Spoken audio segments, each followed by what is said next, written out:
mood, and the week is good. It's beautiful to actually be in a good mood, and if you're a lady, we are crashing on you this morning. Chantal, who are you crashing on this morning?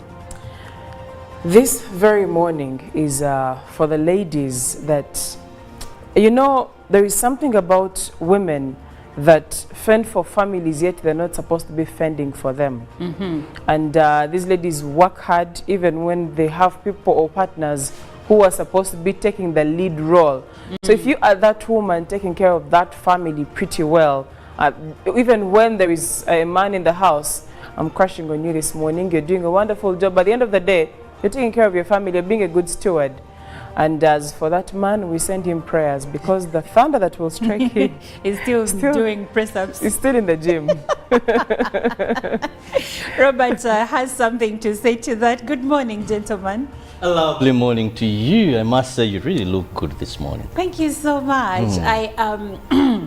I was going to pledge allegiance, but I will not. For some reason, the ladies on the team are very happy today, and I hope Sonko does some good investigative journalism. We must find out, you know, is there something that we've not yet discovered? It is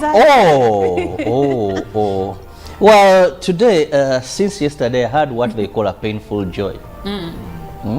It is pain, yet there is joy. In 2015, one Matthew Chirabo, my namesake moreover, murdered his girlfriend, Desire Mirembe, Yes. who was a student in Makerere University doing medicine. Now, since then, the family of the late did all it could take to get justice. Yes. I want to tell you, if there is any case that drove me very emotional every time, because the family of the murderer now, who was convicted 30 years. That is Matthew Chirabo. Yeah, the family of Matthew Chirabo had money. Surprisingly, And Talia. The mom, what happened is the mom is they did all it took to influence the process. right. And It became too long. This guy would one time, Matthew was even able to sneak out of the country. yes, To Kenya. that was And around when the 2021. sureties were asked while to he was on pay bail. And when the sureties were asked the amount of money, they people paid it thought without that maybe complaining. because this man was aided out, the family would have issues. It was like they had asked them for 1,000 shillings. They paid. It was 10 million shillings each, or 30. It was amount a was huge quite big. amount, and all of them paid it And all of them without paid even it. a flinch. So I used to see the family of Desire Mirembe, the father speak, how the murderer escaped, how court was not fair to them. But I want to thank the good Lord. Matthew was arrested by Interpol in Kenya. He was brought back to Uganda. And yesterday he was sentenced to 30 years 30 in prison. years. Yes. Yes, I've been So I following feel that the case. joy Yes. because there's an interview I saw of the father, the mother, talking about their daughter and how they had been frustrated. And I want to thank the media in Uganda. They did Thank a you great so job. much Yes. for the good role you're doing to expose and bring reaction. You know, when victory is achieved through media, I feel proud to be a journalist. Yeah, the media really did well. I remember the time they were in court and Matthew, his lawyer claimed that Matthew was sick, only for the media to find him sleeping at the back of a Harrier that was parked in the compound of the court premises. Yes. You know, the most interesting part about the entire thing, after, you know, court ruling 30 years in prison, however much most of the Ugandans as well, when you look at the reaction from the people on social media, felt like even 30 years Were not enough, simply because they realized it would have been better if it was life imprisonment, because of the fact that it has actually taken too long It has taken for too court to long, actually and come in the up with this. beginning he had actually pled guilty. Exactly. So when you also look at the fact that he once escaped while on bail, it clearly shows that he was undermining, or his family was undermining the law in Uganda. Yes. So this is also another sign to show that the law is actually ruling out of favor, but based on real evidence and also being just as we expect it to be. So I think it is, when you look back now to the family of Desire Mirembe, I feel they feel relieved that at least now their daughter is indeed resting in peace, and the person behind her death has actually faced the accountability for this particular As we now incident. wait also for the Susan Magara Yes, case, and, which is also heating up in court. Yes, Right. yes, Yesterday I yes. saw the chief police surgeon giving evidence that she died due to lack of oxygen. Yes. I think this time we've seen court handling really when you look at the Kasoro murder. Yes. You know, him also being sentenced, though he appealed for life imprisonment. For the murder of Nagirinya and Ronald Nagirinya. Chitaiwa. Yes. And now we just wait to see how the Susan Magara will go. The Matthew Chirabo is done and dusted. I'm happy, and I want once again to thank the media for standing with these families, even when systems try not to deliver justice, and we are able to expose, to make that noise. Let's continue. You never know, we can change many evils in this country. Then there's And also this- a case of the Katanga.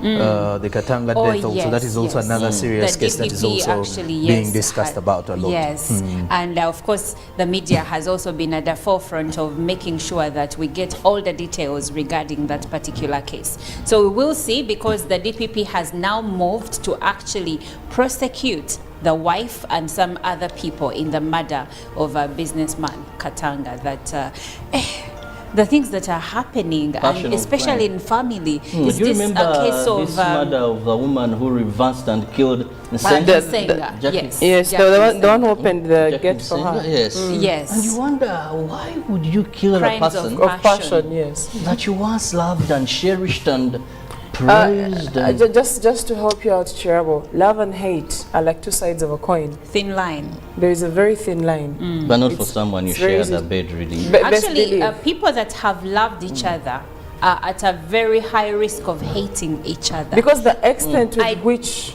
the love is extended could be the same extent with which the hate is extended. Interesting. Or rather let someone's daughter, someone's son go than doing the worst. That's true. That's true. And I always move with that sentiment of in the event that you feel you can't Do be it with this anymore. person anymore, Please, let them go. But you see, when you look at some of these crimes of passion, you will realize that the underlying thing is money. These people are wealthy, and most times probably the culprit wants to gain something out of the death of their partner.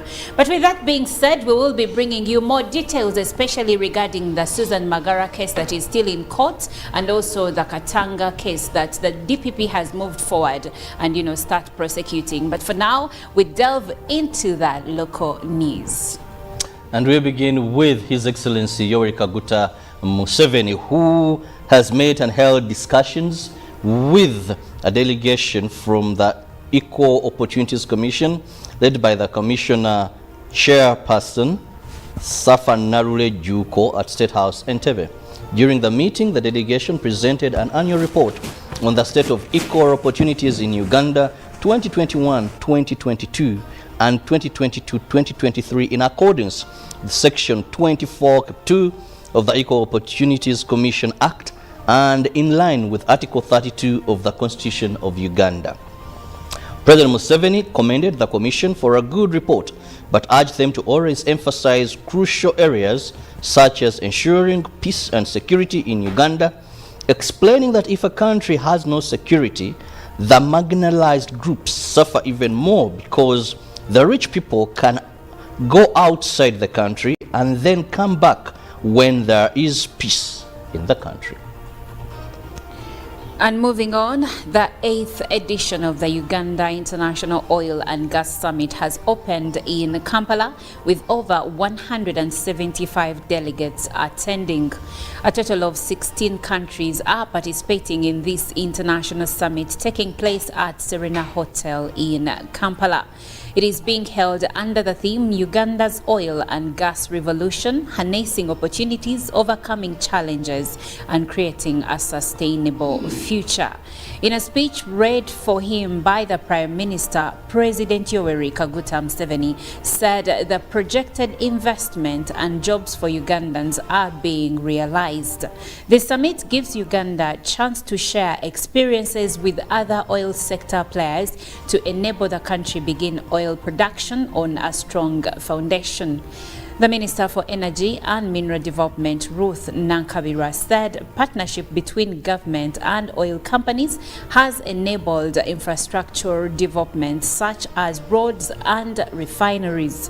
She said Uganda's transition into oil production should be judged fairly and not compared with already established sector players. She pledged government's commitment to continue supporting the oil and gas sector.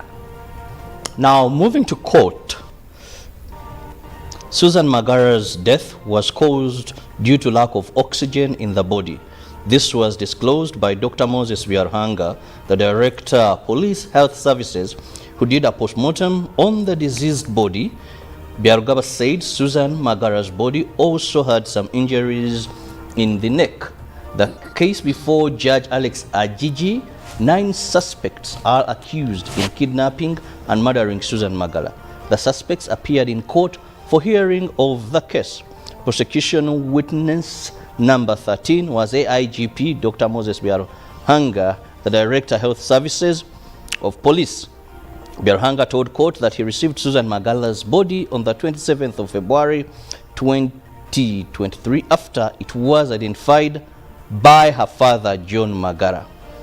Court heard that Byarhanga, upon receiving Magara's body, she was dead 12 hours back, and this was confirmed after doing some samples on her body.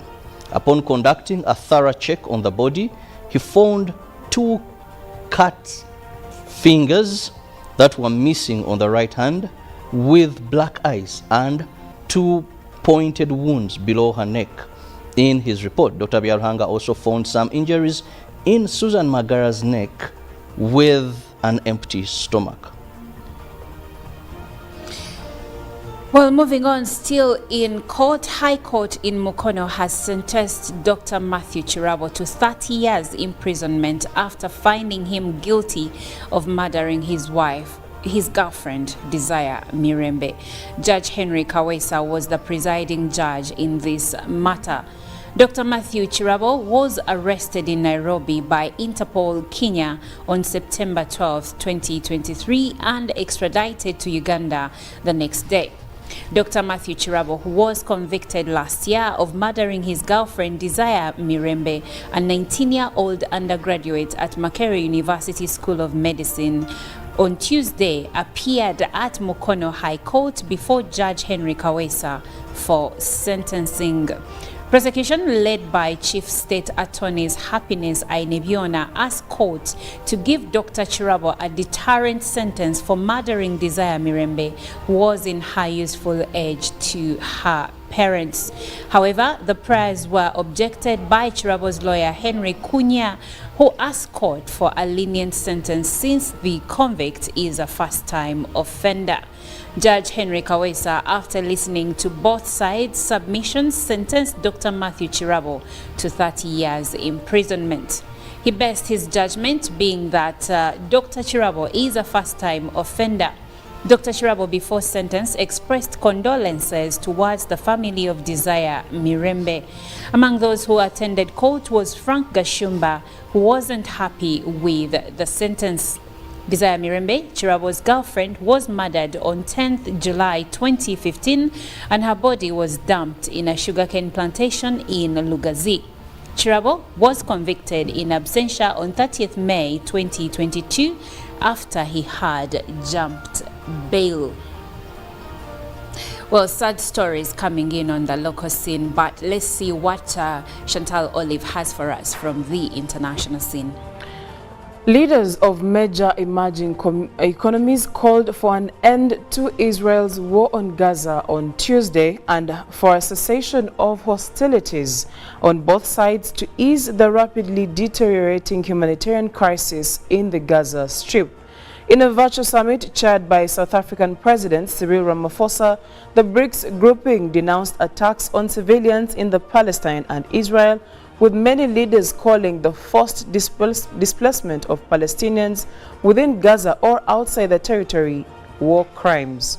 We condemn any kind of individual or mass forcible transfer and deportation of Palestinians from their own land, a chair's summary read. The group, which did not issue a joint declaration, also reiterated that the forced transfer and deportation of Palestinians, whether inside Gaza or neighboring countries, constitute grave breaches of the Geneva Convention and war crimes and violations under international humanitarian law. The BRICS is made up of Brazil, Russia, India, China, and South Africa, all major emerging economies looking for a greater say in a global order long dominated by the United States and its Western allies.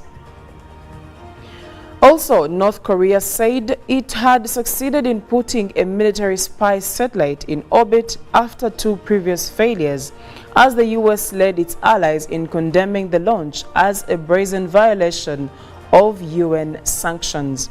A rocket carrying a satellite blasted off Tuesday night from North Pyongan province, flew along its designated path and accurately put the Renaissance satellite Maligyong-1 on its orbit, state-run news agency reported. North Korean leader Kim Jong-un was on hand to witness the blast-off and congratulated the scientists and technicians behind the mission, it added. The United States quickly led condemnation of the launch as a brazen violation of the UN sanctions and said it could destabilize the region. South Korea reacted by saying it would resume surveillance operations along the border with North Korea and had been suspended in 2018 as part of a Seoul-Pyongyang agreement to reduce military tension, the Yonhap news agency reported. Now, at least 37 people have died in a stampede during an army recruitment drive at a stadium in Congo-Brazzaville, the government has said. People tried to force their way through the stadium's gates in the capital, Brazzaville, causing the stampede, residents have been quoted saying. Last week, the army announced plans to recruit about 1,500 people between the ages of 18 and 25. Many were injured on Monday night's crash, a government statement said.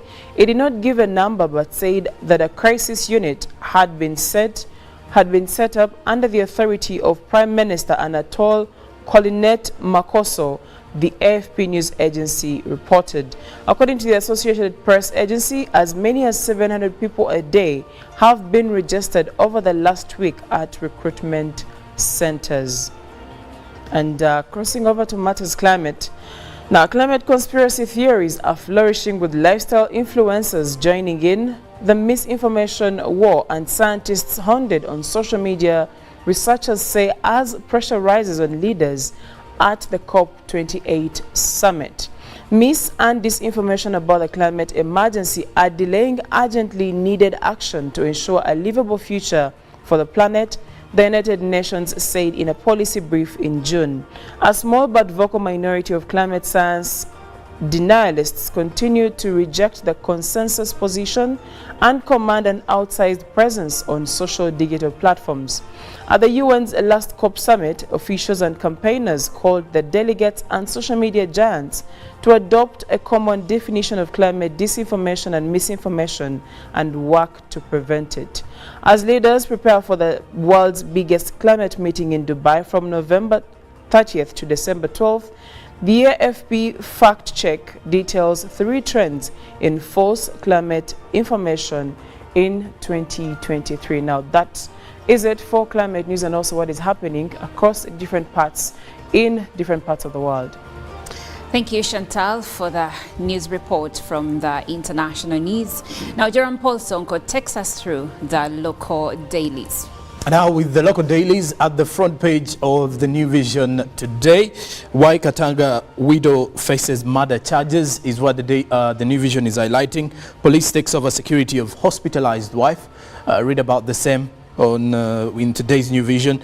Then also in matters land administration, government moves to disband district land boards. Very serious issue in there. You can read about the same in the New Vision today. Also at the front page of the New Vision, more men seek government support over abusive wives. An interesting report. Then strange disease kills people in Chotera. That is the New Vision also highlighting. Then also, police doctor narrates how Susan Magara was killed. More of the investigation continues as girlfriend mother Dr. Chirabo jailed for 30 years. A pictorial of Dr. Chirabo being given more of that particular sentence by the court in Mukono. So that's it for the New Vision. Later on, we shall be looking at what the Daily Monitor is highlighting and also what other papers across the region are saying at the front page. I'd like to know why Chirabo is laughing, especially when a song called, I read that headline of more men seeking government support over abusive wives. Why? You think men cannot be abused? You see, the breed of men we have today is also funny, and the breed of women we have today. The hardcore men are perishing as hardcore women are landing on the planet. Can I answer Now, you? Okay. I'm telling you, because previously in Africa, a man will rather die silently or take your ground. You know, and the women were a bit submissive and all Not a bit, that. very submissive. Oh yeah, but today men are getting a bit soft. But there is a breed of women. These brothers who have not yet. I would like to pick Chantal's You don't mind. just say, "Hi." Imagine now men running to government. Chantal, why do you think, briefly before we take the break, why do you think today we have softer men vis-a-vis the men of yesterday? There is a bit of misguidance, if I may say. They're actually not softer men. Women have grown, say, stronger than them, meaning their level of strength has seemingly reduced because there is a stronger version of women that has come out. And this is because we've put more focus on empowering the women and not empowered the men to deal with the empowered women. But also, you talked about women being submissive back then. I don't think that was really submission in its entirety. Some of them were living under fear for very long. And that is why lately you'll see women who are very passionate. I'm just going to use the word passionate because it's more polite. But they are very, very aggressive when it comes to dealing with men because they are actually they're tired of living in the fear that they saw when they were growing up, they were raised with, that they saw their mothers and grandmothers face. So they are trying to fight, and some are doing it wrong, yes, and some are trying their level best to do it right. So there is still a whole mix in there. And that is why women are beating men left, right, and center. I like that submission. And before we take the break, this is my 2 cents. I believe that today we have softer men compared to the men of yesterday, because today, unlike yesterday, more men are being raised by single mothers. A woman cannot teach a man how to be a boy, how to be a man. And since fathers are abandoning homes, men are being raised as women. And at the end of the day, you're going to have men that do not have a backbone. But we can continue this conversation. I agree with you 100%. We can and I love your conclusion. We can continue this conversation off on air. Friday. But actually on Friday, yes. And as we take the break, today is Woman Crush Wednesday. And what better way to celebrate that than with a song from Beyonce, Blue Ivy, Carter, and Wizkid. And that is Brown Skin Girl. Live from UPC Studios in Kampala. This is Good Morning Uganda.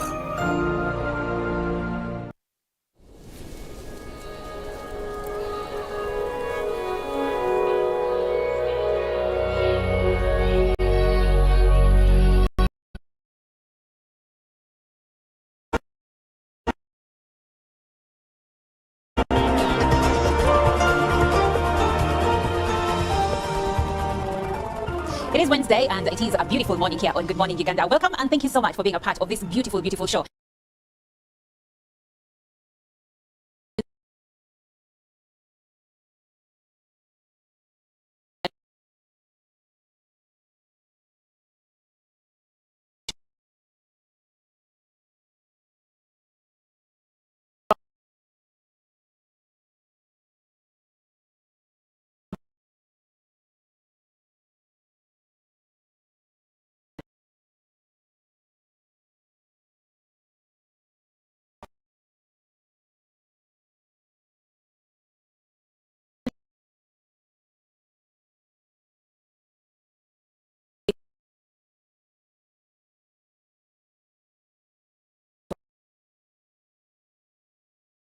Educate you and inform you.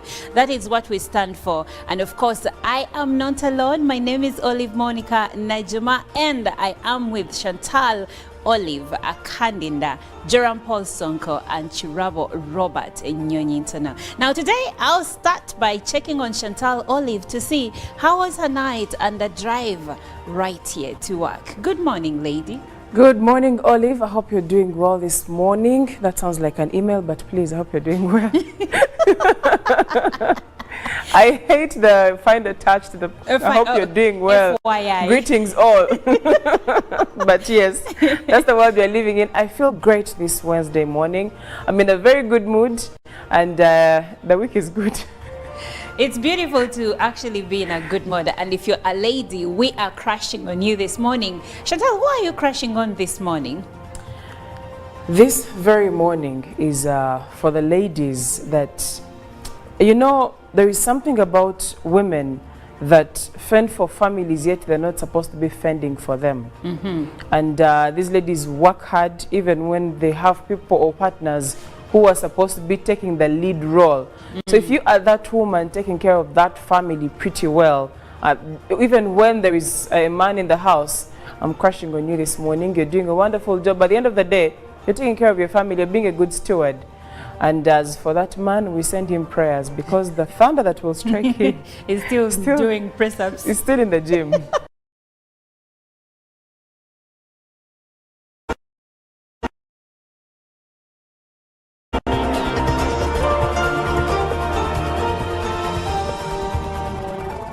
It is Wednesday, and it is a beautiful morning here on Good Morning Uganda. Welcome, and thank you so much for being a part of this beautiful, beautiful show.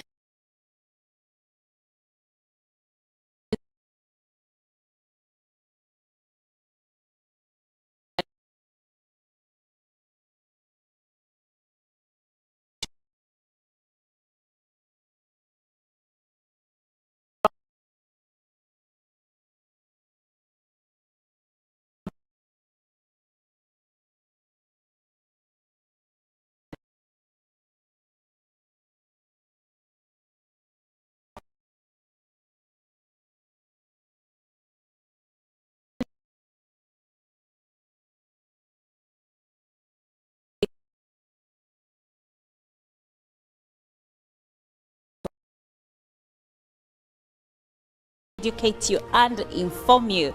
That is what we stand for. And of course, I am not alone. My name is Olive Monica Najuma, and I am with Chantal Olive Akandinda, Joram Paul Sonko, and Chirabo Robert Nyonyintana. Now today, I'll start by checking on Chantal Olive to see how was her night and the drive right here to work. Good morning, lady. Good morning, Olive. I hope you're doing well this morning. That sounds like an email, but please, I hope you're doing well.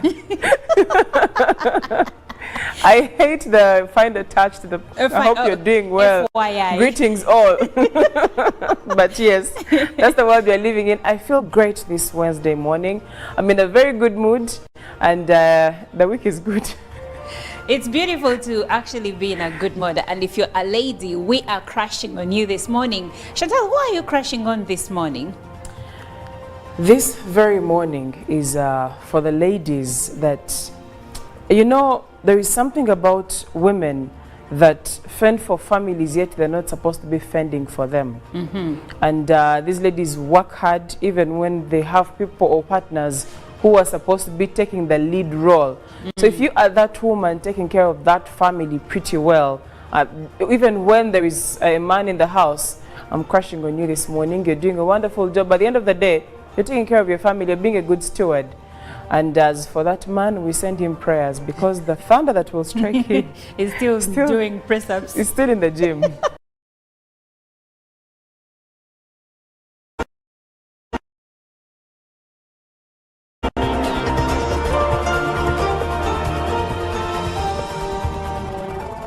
It is Wednesday, and it is a beautiful morning here on Good Morning Uganda. Welcome, and thank you so much for being a part of this beautiful, beautiful show.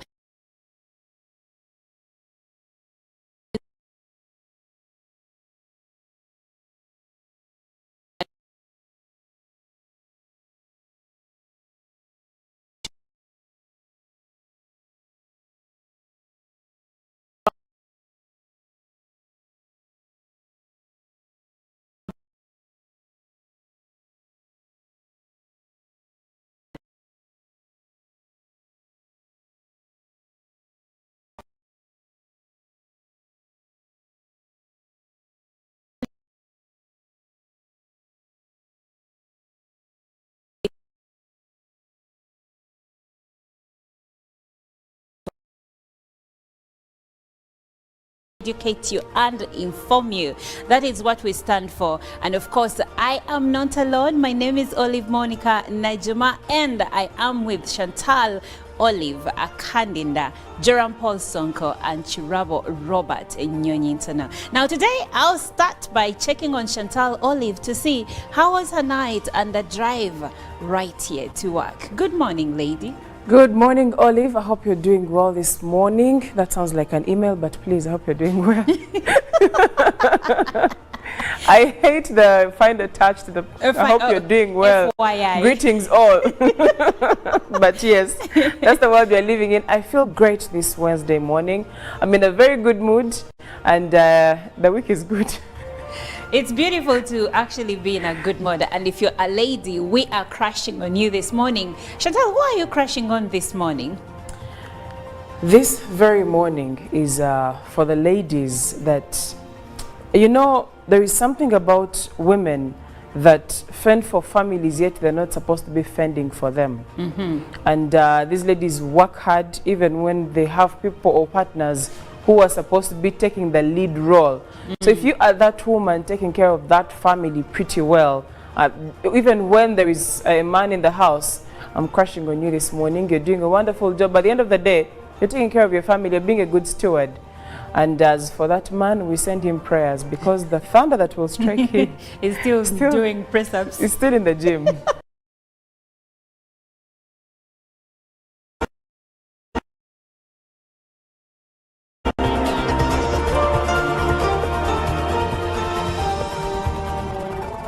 It is Wednesday, and it is a beautiful morning here on Good Morning Uganda. Welcome, and thank you so much for being a part of this beautiful, beautiful show.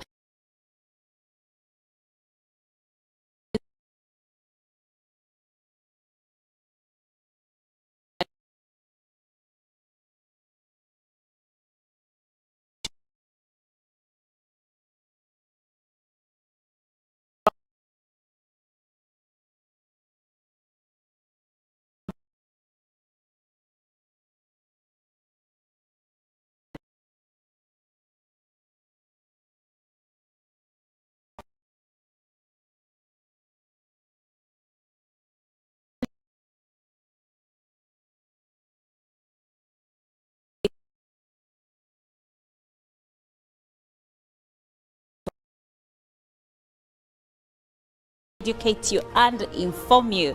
That is what we stand for. And of course, I am not alone. My name is Olive Monica Najuma, and I am with Chantal Olive Akandinda, Joram Paul Sonko, and Chirabo Robert Nyonyintana. Now today, I'll start by checking on Chantal Olive to see how was her night and the drive right here to work. Good morning, lady.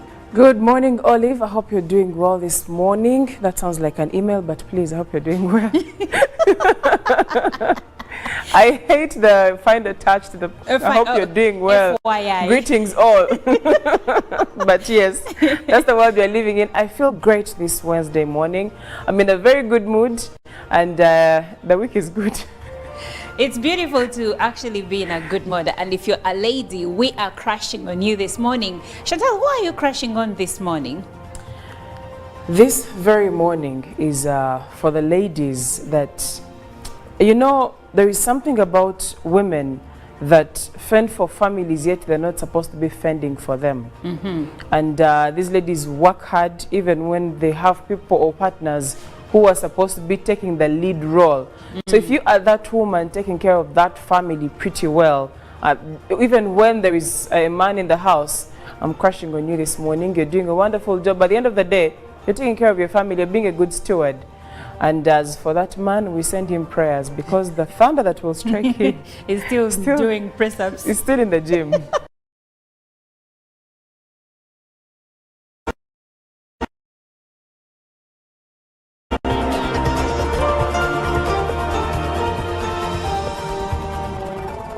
It is Wednesday, and it is a beautiful morning here on Good Morning Uganda. Welcome, and thank you so much for being a part of this beautiful, beautiful show.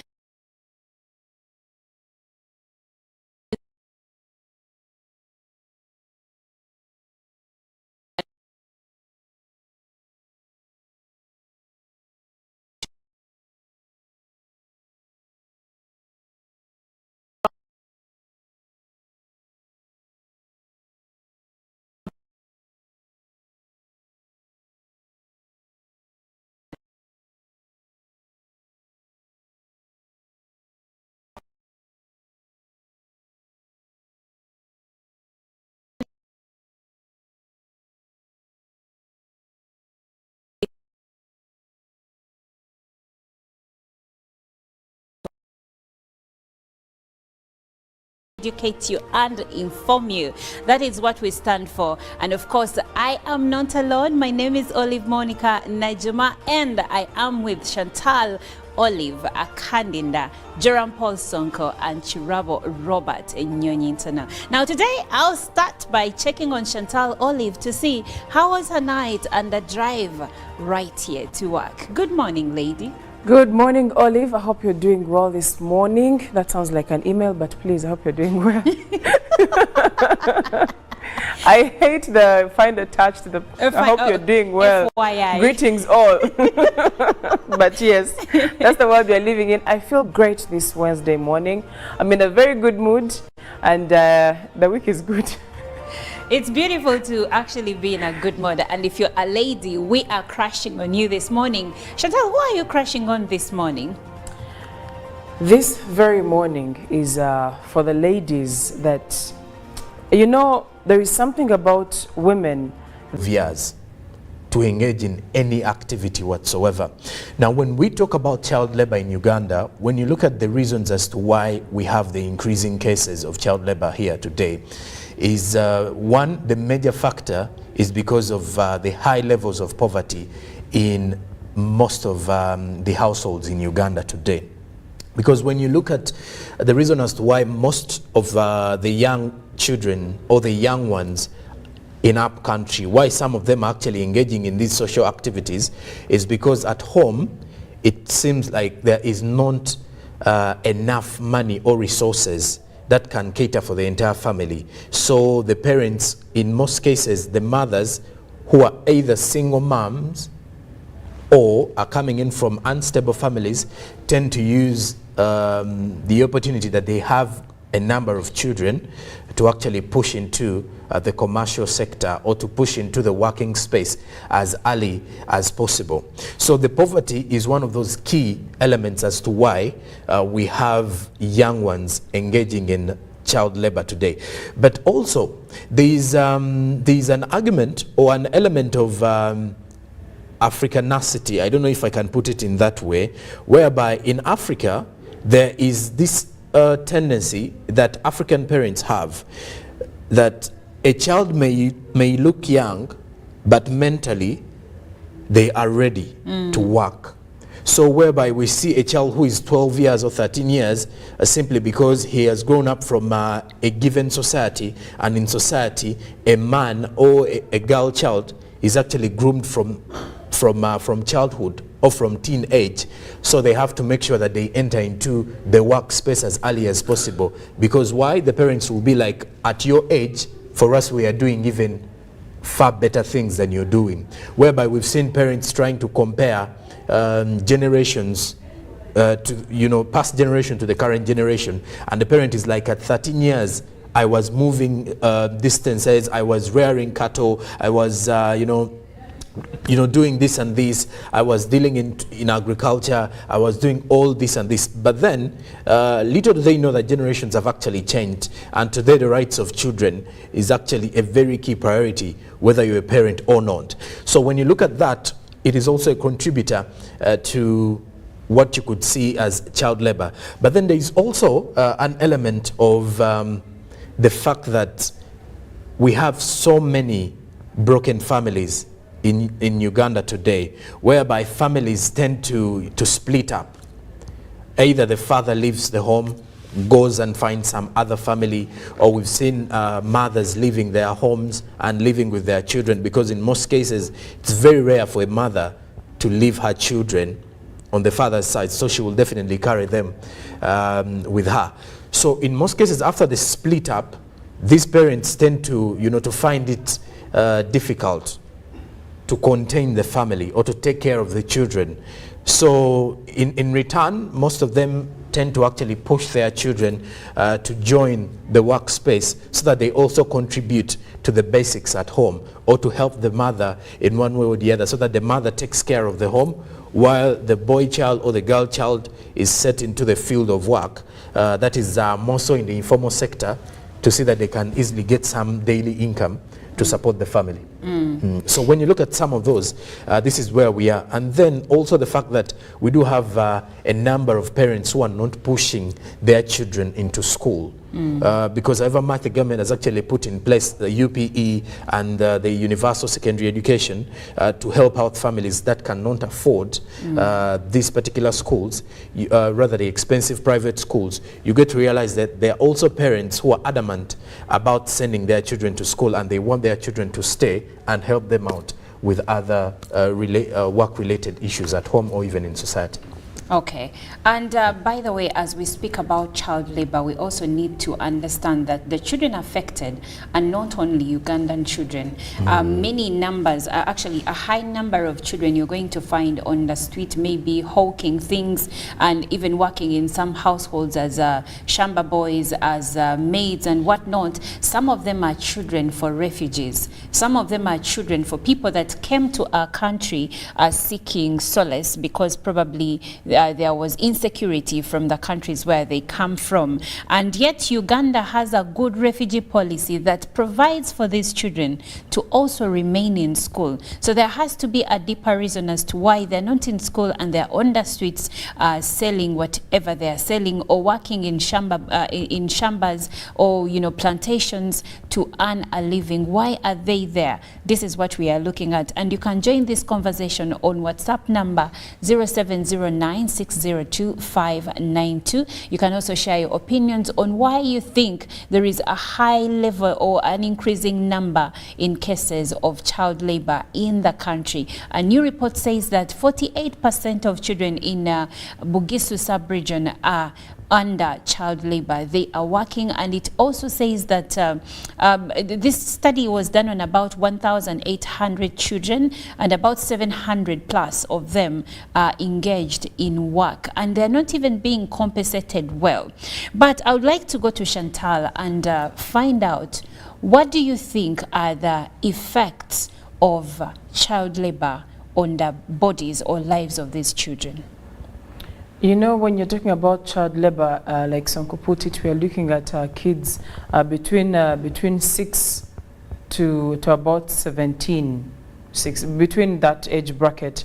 And this is a body that is still developing, and you're going to look at first their physical health being affected if they are engaged into extreme activities. I was also looking at some of the types actually of child labor, and those of course would structure the effects that child labor would be having on these children. So when you look at some of those, you're going to look at the industry sector that has these kids who are hawking, say, biscuits on the streets, sweets, chewing gum on the streets. You're looking at this kid carrying a bucket or whatever they are using the whole day, walking long distances because they don't even have transport. So that means this child's body is already tired. You know, they're walking long distances. It's enough for that child's mind to be tired, and it makes them frail. Just by overworking themselves. This is work that is not supposed to be done by their bodies. But also, if you found them in a factory, for example, that kid is doing work they're not supposed to be doing, lifting heavy machines, lifting heavy, even if it's on machines, but the boxes, because some of them carry luggage. I'm trying to look for the word. Not luggage. The porters. You could talk about the porters. You I'm looking find for the them word. at construction sites, yes. bus parks. Yes. Carrying all these heavy sacks, that has an effect just on their bones, their backs. That's enough. You'll find a kid who slouches, you don't know why they slouch. So this is leading to premature aging. Premature aging because they are doing work that their bodies cannot contain, because their bodies are not strong enough to contain that. Then of course when you look at things like commercial sexual exploitation, because that one is also listed under child labor. Those that are into commercial sexual exploitation, you're looking at a girl who is like 14 and she's already into such deeds. This child, if this child got pregnant, for example, there are chances that she will get fistula, for example. There are chances that she will even lose her life. there are chances that if she tries to abort, she may never have a child again because of the effects of abortion. There is also chances that there's chances that this child's overall reproductive health system is going to be affected. Yeah, this is now for those who are involved into commercial sexual exploitation. So we could name the different types and attach the effects, but you're looking at mental health being affected, you're looking at physical health, premature aging, you're looking at even frail bones, because you're also looking at deformation in a way. Have you ever seen someone in town who seems to be bent a certain way? And you would want to ask yourself, why is this person's posture like this? Yes. And this person, when you interact with them, they'll tell you, I started carrying luggage for people in town at 16. They'll put it in Uganda. 14 years. Actually, 16, you could have put it even 13, higher. Yes. 14 years, 13. They are carrying luggage and heavy luggage in town, bags of bags of cement, bales of clothes. These are too heavy for their bodies, so they end up getting deformed because of such activities, just because they're trying to fend.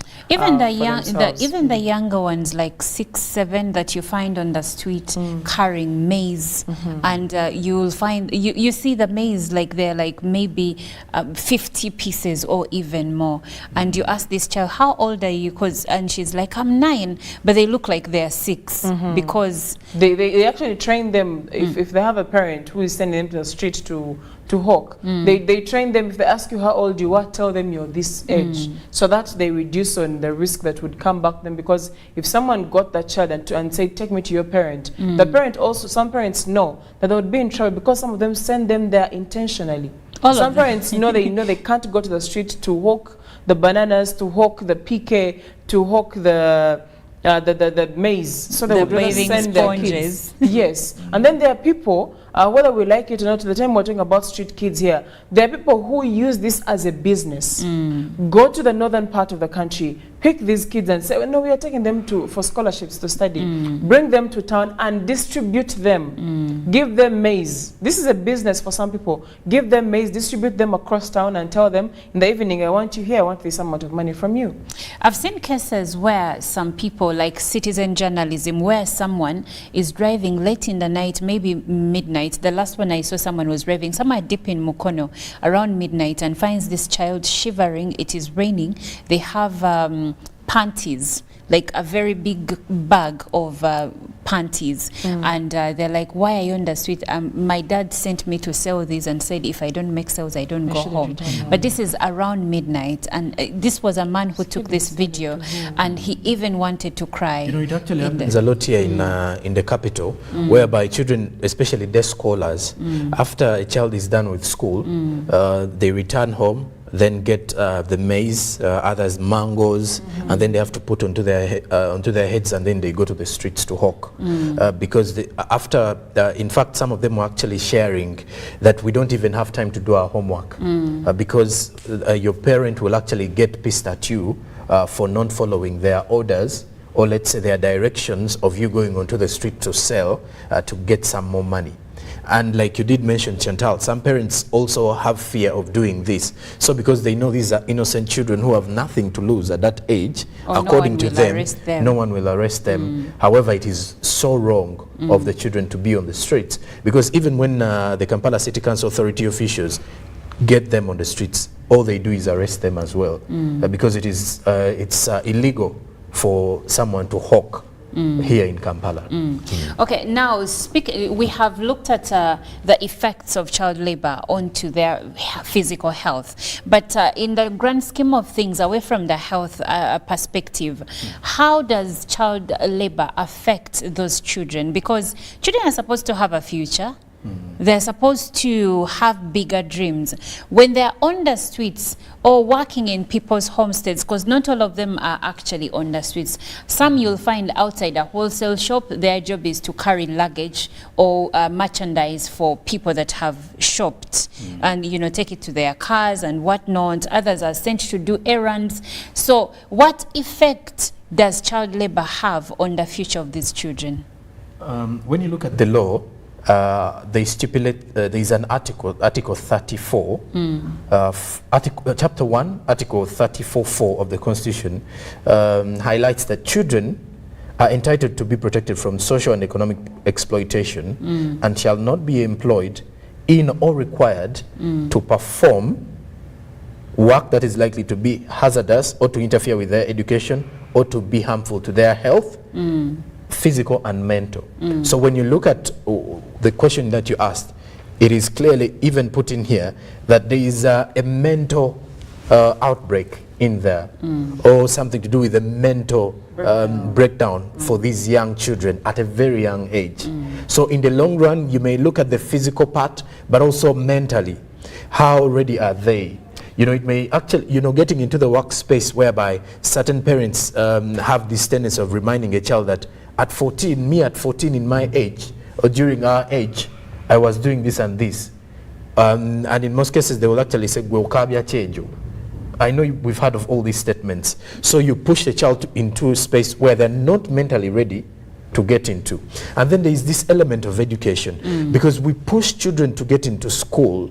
If you've got the chance to interact with the educated and someone who is not educated, there is a different level of how everybody reacts or how everybody handles certain things. So that is why in most cases we push for children going to school, because for us who have been through school, know the importance school has added on to us. There is that learning element you get from school and exposure.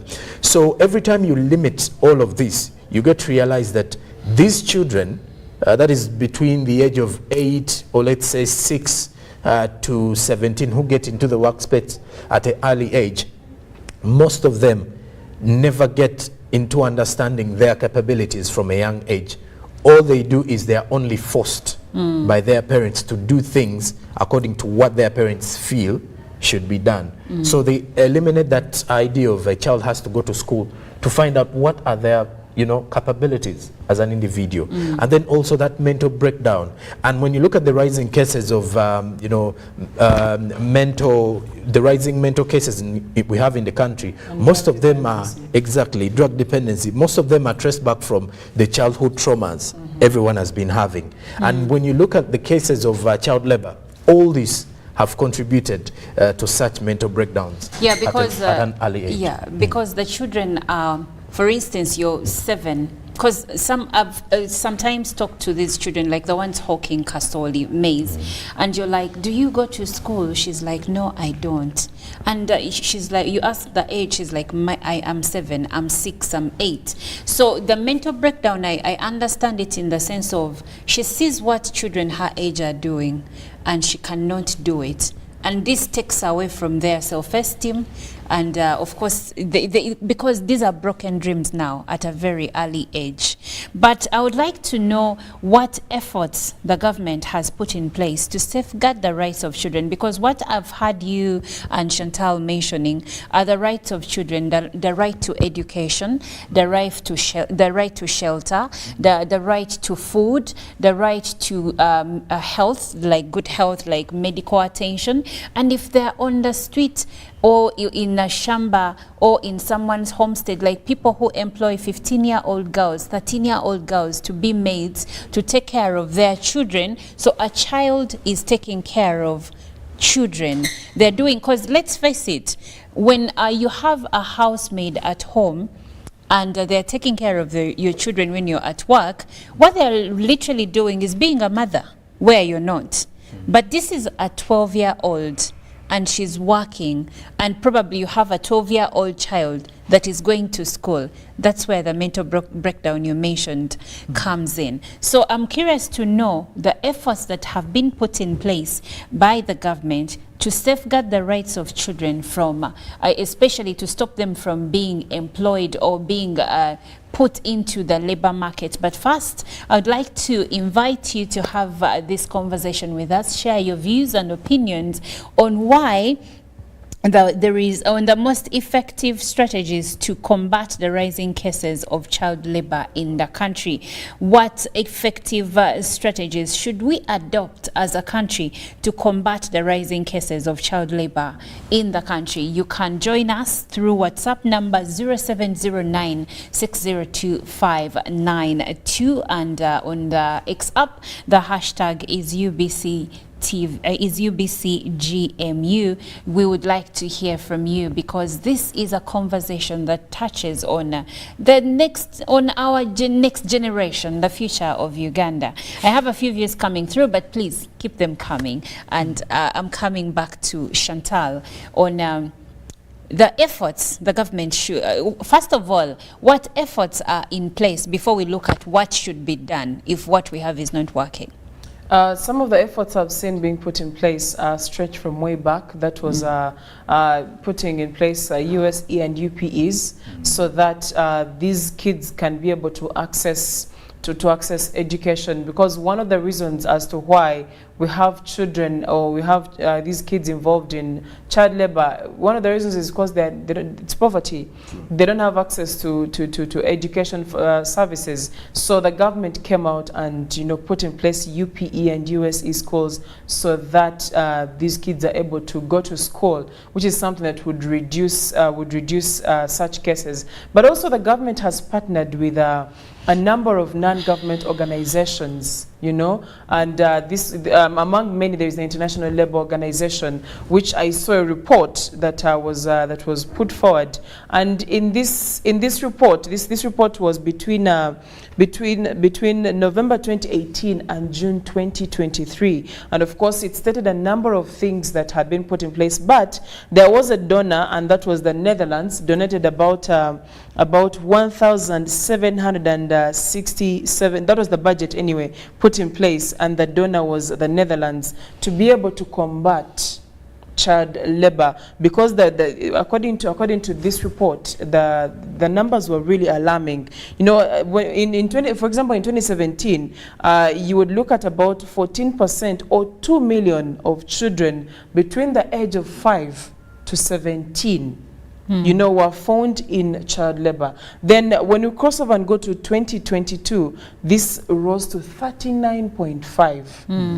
And this is why, when this report came out, the International Labour Organization, in partnership with the government of Uganda and the government of Netherlands, put in place a budget to be able to, to make sure that these kids return to school, and put in place other facilities that would enable us reduce child labor in the country. So the government, aside from putting together UPEs and USEs, has partnered with different international organizations and NGOs that are especially into into these kinds of things, to make sure that these kids are taken off the streets, to be able to return them to school, to be able to, for those that are maybe too grown, they're put in certain institutions, to make sure that their life changes in a way. And of course, we've also continuously seen cases here trying to remove these kids who are on the streets. Aside from the street kids that are being removed, even the hawkers themselves being removed from the streets. So I believe those are some of the things the government has done to make sure that child labor is reduced or ended in the country. But then also, there was a plan that was put in place by the government, the National Action Plan on elimination of the worst forms of child labor, a decade ago, from 2012 to 2017. And according to the action plan was to set different strategies to see what government can do for the children. And during that period, even with the findings of the international labor organizations, in the sub-Saharan Africa, you realize that the numbers had decreased of children engaging in child labor had actually decreased. But then after that time, when you also look at that report, the shooting up kicked off again during the COVID-19. Yes. At that time, most of the children were at home. seated. Others did not even get back to school to complete. Yes. So They didn't return, some didn't return because they're making more money on the street. and they felt like it's not good to go back. Actually, there was a research done on some of the streets in Kampala Metropolitan where children were being asked, now that you have worked, would you like to go back to school? Should schools be opened? And most of them were in the negative in their responses. They were saying, we go to school to study, to learn how to make money. We are already here and you see the funny part is that they weren't earning too much money. But the idea that even the workers, or let's say the employers who look for cheap labor would rather employ these young ones who are already in the workspace. Exactly. And they are so green about what is happening in the world of work. You who has gone through school can ideally come up with an argument and say, I can't work for this pay. That is the other child is the other child is excited because they are receiving their first pay, and something also, they are not used to. Yes, also we need to look at the fact that most of them, like you said earlier, come from the background of poverty. So if you have been barely making it, like you cannot even, because it is said that many Ugandans are still living below the poverty line. Yes, below the poverty line. And what this means is that many families cannot afford 2 meals a day. So now this child is on the street and they are making money. It's going to be hard. They're supplementing to the little that has been brought home. So how effectively can the government make sure that parents keep their children in school? Because we have programs that the government has put in place. We have universal primary education and we have universal secondary education, which is fully sponsored by government. So how best can the government ensure that parents keep their children in school? Because if the children are not in school, that's why we have higher cases of child labor. I think it is going to go even way beyond what the government can do, and also goes back. It also goes back to the community, and of course, looking at the local governments here. Why am I putting the emphasis now on the local governments? Because when you look at the local governments, in most cases, they have the reach of these upcountry areas. There are local areas, even if it is in Kampala here. Exactly. So they have a huge reach of them. And when you look at the rising cases of child labor, you do realize it is actually negligence of parents who are not seeing, the efforts of education or towards the growth of their children. So most of them feel, like you did mention, that if a child goes to school, they are looking for money.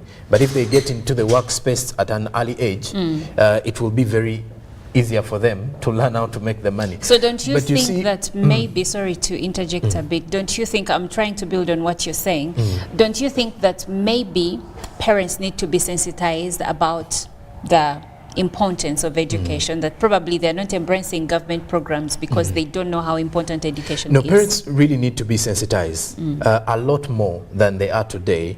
But however, the other worry again is the people who are supposed to do the sensitization should as well be, let's say, why I'm taking it to the community level is like what we are doing as the media to sensitize, is because us in the media have gone through school. So if you're in a community and you've gone through school, you should have to actually show this parent the importance of taking a child to school, because there are also some parents who did not go through school and they feel there is no need. School does not make sense. Does not make sense to them. So there is no need as to why my child should upgrade in school or upgrade beyond primary or beyond secondary. Could it be and then we also a have case those of lack of exposure for such parents? For such. So if anyone who has actually gone to school and you're in a community where parents are so biased over education, it is upon us to continue and convince them that it's better to have your child in school. It will shape up their morals, it will make them exposed to the various trends in the world, get them ready for different challenges and how to upbeat them. So it is upon all of us, because when the government has done the bigger picture, setting up the schools, setting up now technical institutions that are actually so many lately, that at least in every region there is a technical institution so that children can upgrade. From primary you go to a technical institution, from Actually, there are also programs where you can enroll even when Yes. you've not finished P7. So it is very easier, but it goes back to where is the pushing drive? Who is inspiring people to get into these particular spaces? Who is inspiring the young ones to ideally go in there? Because if your parent or mothers fail to inspire you to get into school, then that means you have to look up to the community, and the community has to come up and step up and shape these young ones. Maybe. also, Okay. there is still a gap in the legal framework, whether we accept or not. How would you rate the enforcement of some of the laws that are against child labor, for example? You get it. So I think government, that's the part that it needs to tighten so much. These parents who are sending their kids to the streets, if a kid is found hawking on the street, can they take it to their parent? Can that parent be sensitized and that parent Or punished.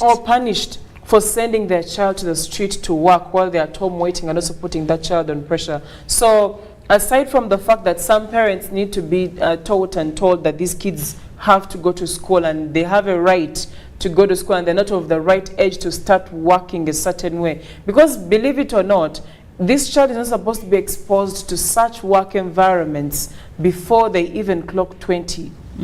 That is unfair to this child because they are still developing physically and mentally. So in this case, the government needs to really be strict and put and close the gaps in the in the legal system to make sure that these parents are brought to book for taking these kids, whether the kid is theirs or not, for putting them on the street or putting them wherever they're putting them to work. I think also providing quality education. Quality education, yes. You see, when you look at even the education system and what has been provided, in some cases it may not be as motivating for even for these someone kids to love school. Yes, as even well. for these kids to go to school. Well, So we have some views coming through, and Bernard Okirol from Kachura Sugar Ginger says high rate of school dropout is the major factor according to his research.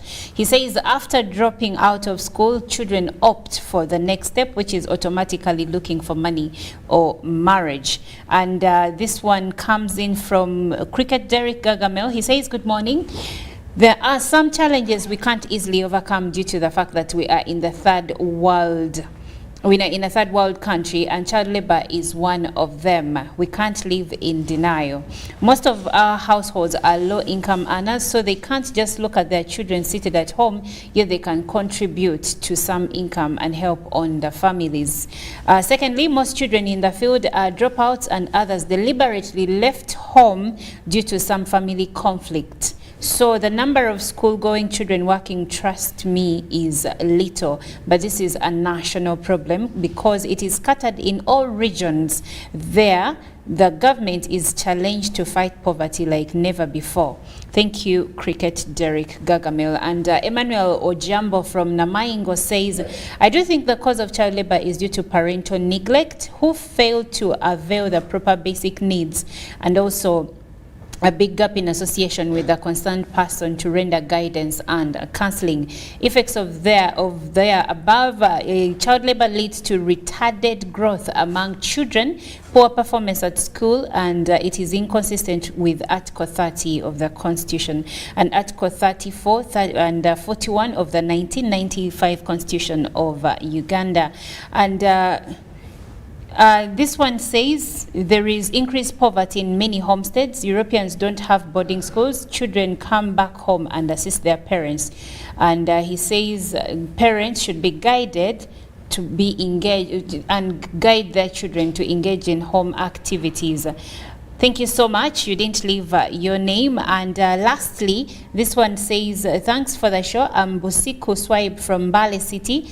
Strict laws should be set to act against child labor.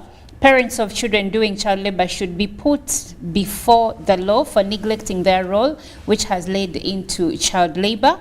The policy enforcement officers should arrest whoever employs children. Lastly, stakeholders like religious and cultural leaders should come out to fight child labor through their preachings. Thank you so much, and I see your views still coming through. We keep the conversation going on the X app. This is Good Morning Uganda. I'm Olive Monica Najuma.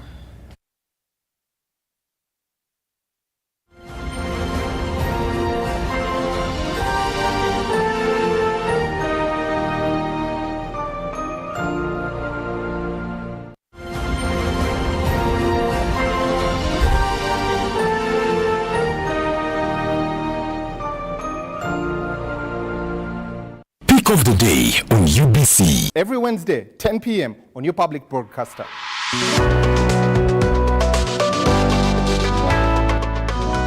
Was brought to you by MTN Momo Pay is the easy way to pay. Dial *165*3# or use the MTN Momo app. You don't need cash. MTN Momo Pay is safe and free.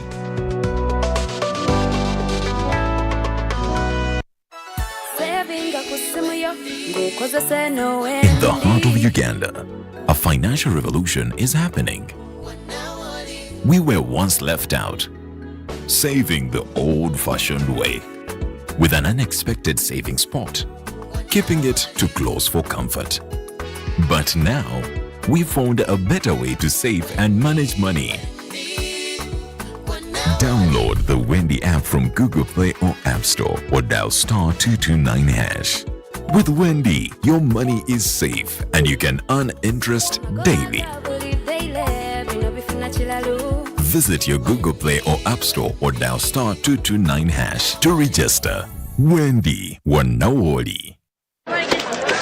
Junko. Yo.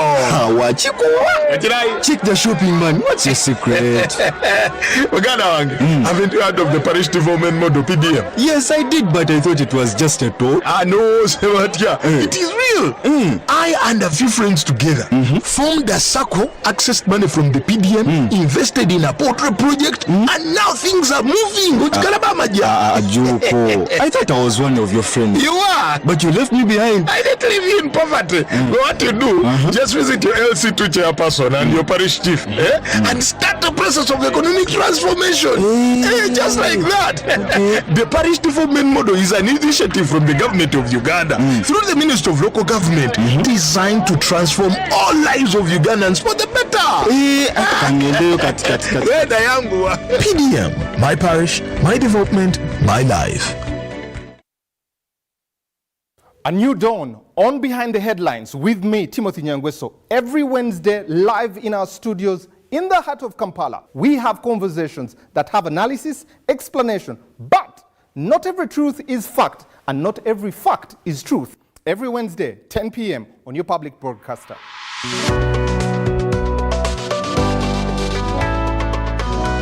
All on your public broadcaster. UBC, inspiring Uganda. Live from UBC Studios in Kampala, this is Good Morning Uganda.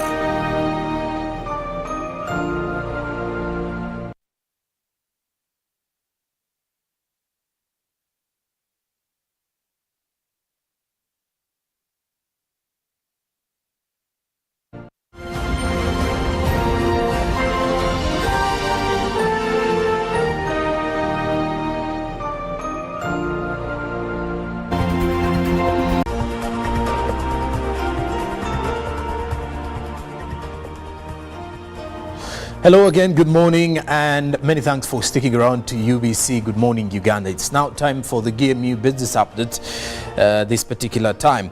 Now, speaking of business, the African Airlines Association Annual General Assembly concluded with a call to African governments to eliminate travel restrictions to unlock the continent's full air travel potential.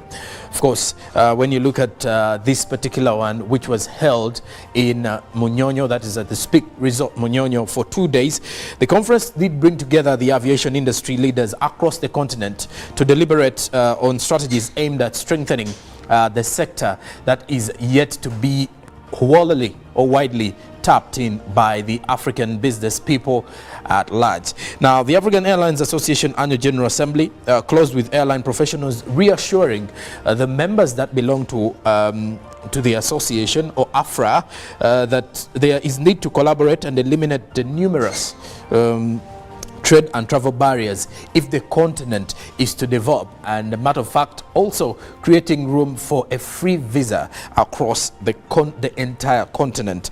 Now, closing the AFRA Annual General Assembly, it was highlighted that the continent has the immense untapped potential from the aviation industry, which greatly needs a lot of attention if we are to see the results that we are aiming at, so that we can easily see the aviation or national carriers like the Uganda Airlines, Kenya Airways, and of course other bigger airlines, the Ethiopian, all of those making some good money or recording huge profits in regards to their revenues for the financial years. The conference also addressed the emerging regulations in the airline industry related to sustainability, and there was a particular focus on the adoption of SAF, and airlines were urged to prepare for the transition to SAF in reducing the aviation industry's environmental footprint rather.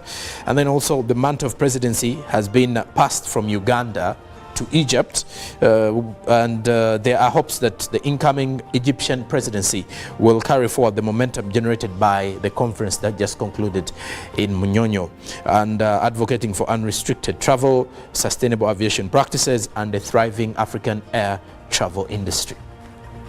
Well, of course, we do await for that to see how travel will be made easier if they put into place all these particular findings and recommendations from the Annual General Assembly.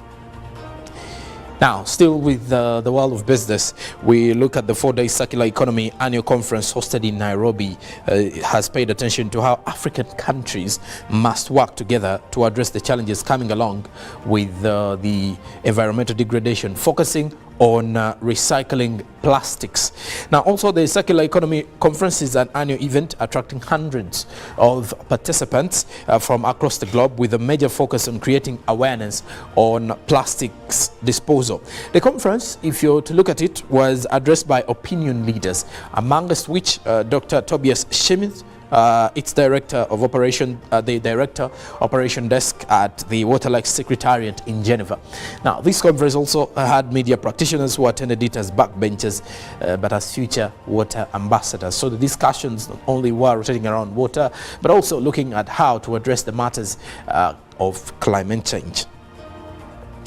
Now, lastly, from the world of business, we look at the forex market to see how various currencies were trading at close of business Tuesday evening. And now looking at the US dollar, it was buying at 3,775.04 at the opening time, while selling at 3,785.04. Then closing time, the US dollar was buying at 3,780.63, while selling at 3,790.63. The Great Britain pound was buying at 4,736.75, while selling at 4,749.28. The euro was buying at 4,142.81, while selling at 4,153.77.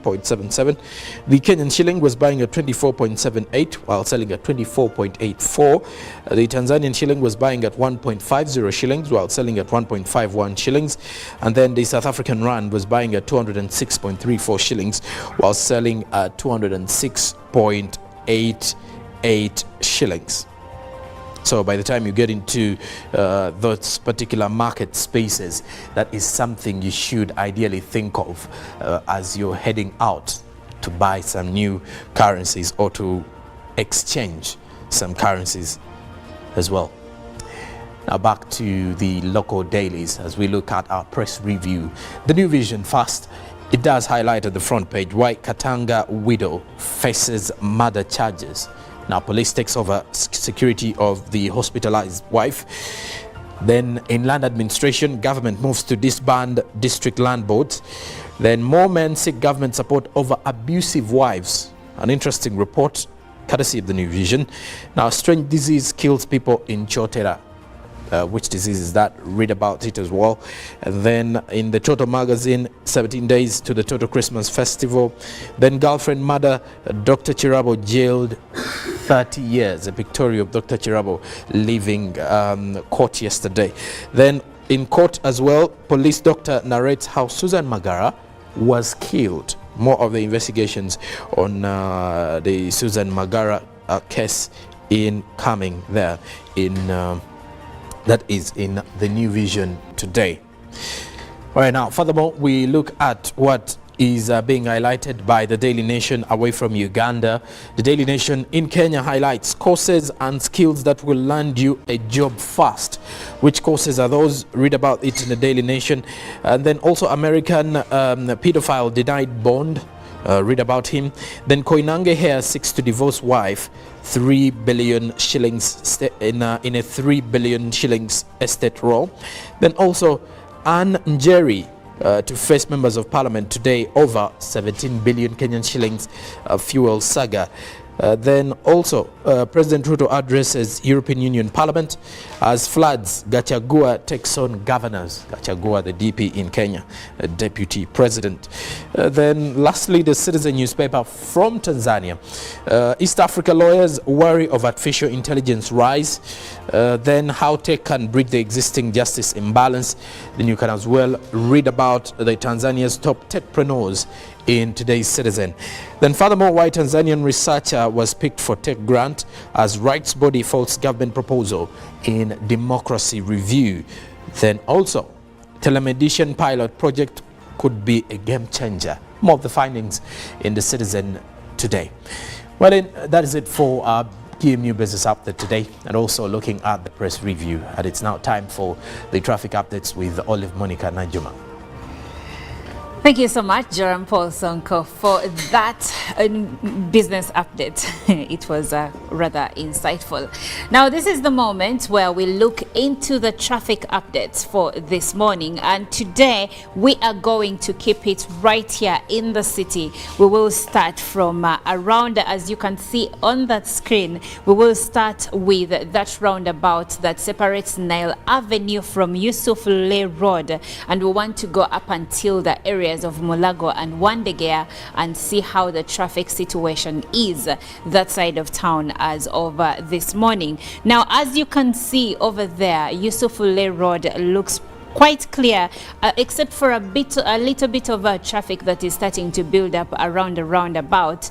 And continuing along still on Yusufule Road, there are intersections where you're going to find a bit of a traffic jam, as you can see some of those red zones over there. But still going ahead, you are going to encounter smooth flow of traffic for the most part. Now, at some corners, especially around the golf course, you will find some bit of traffic jam, but still continuing ahead, you are actually going to move smoothly up to the roundabout that takes you to Mulago, to Binaisa Road. Now, a look at Binaisa Road as it joins this roundabout from Yusufule, you will encounter intense traffic in this zone because, actually I see deep red zones at some point, which indicate that the traffic jam here is more than the usual, and you might lose some time. And even as we go ahead, I see that there is still a lot of traffic jam that is coming through from Dwalido Road coming to the side of Mulago Road. And of course, continuing ahead around roundabout Kubiri, you will still encounter intense traffic in this area. So those coming in from Bombo Road are feeding into a traffic jam that is coming Mulago side. Now, going back to look at some of these other feeder roads in this same area, you will realize that there is intense traffic that is still coming through from Nkizi Road. Actually, from Bombo Road, Nkizi Road is all jammed up. Kadanga pedestrian path is jammed up to until this roundabout at Kubiri. And of of course, Binaisa Road also is bringing in intense traffic. And of course, on both sides of the road, as you can see there is traffic coming to town and traffic going the other side. And of course, there is intense traffic, as you can see there, that is coming in through from Gayaza Road. Actually, it is quite a long stretch of traffic jam coming in through from Gayaza Road. So if these are the routes you're going to be using this morning, maybe if you're not in a hurry, you could take some time and hit the road a little while later. Now, I'd like for us to have a look at Haj Musa Kasule Road as you go to the areas of Wandegea.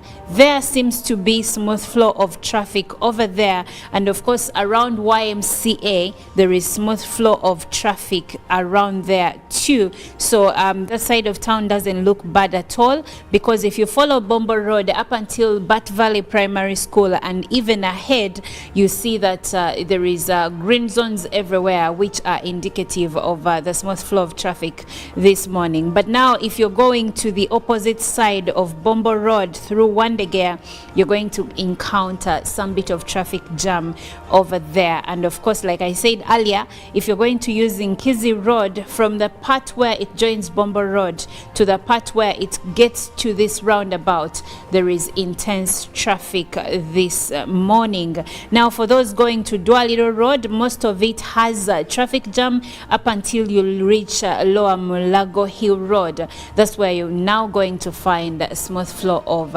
traffic. And of course, when we follow this to Chisingiri Street, there is a smooth flow of traffic over there, except for a few orange zones which indicates traffic jam trying to build up right now. But for the most part, the road looks quite okay. So if that's where you're headed, or maybe into the northern bypass, you will find that there is smooth flow of traffic this side of town. So as you decide your routes, you have been advised. Now, for people coming in from areas of Unsova coming to town, I see that Chebando looks good this morning. So if you're coming from there, you are in luck. Today looks quite okay. And of course, Gayaza Kampala Road also looks to be okay. For some reason today, which is a good reason, most of the roads have green zones this morning, which are indicative of a smooth flow of traffic. So you should be able to get to wherever you're headed in record time, because for the most part, there is smooth flow of traffic this morning. I guess it's because, but it's been raining a bit. It's been raining, and usually slippery roads make people stay away from the roads. And probably, you never know, in a few minutes people may be hitting the road, and that might cause an intense traffic problem like we usually witness when it rains. That being said, Good Morning Uganda continues. Agenda is coming up next. Later on, we will have sports updates still on Good Morning Uganda. I'm Olive Monica Najuma.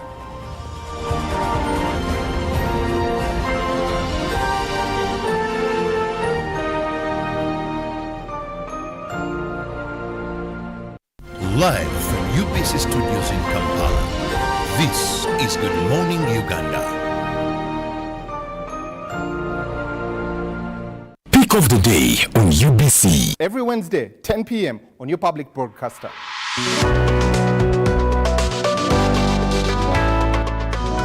Was brought to you by MTN Momo Pay is the easy way to pay. Dial star 165 star 3 hash or use the MTN Momo app. You don't need cash. MTN Momo Pay is safe and free.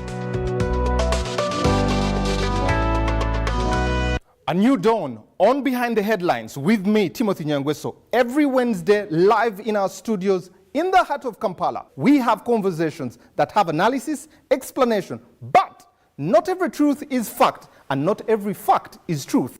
Every Wednesday, 10 p.m. on your public broadcaster. All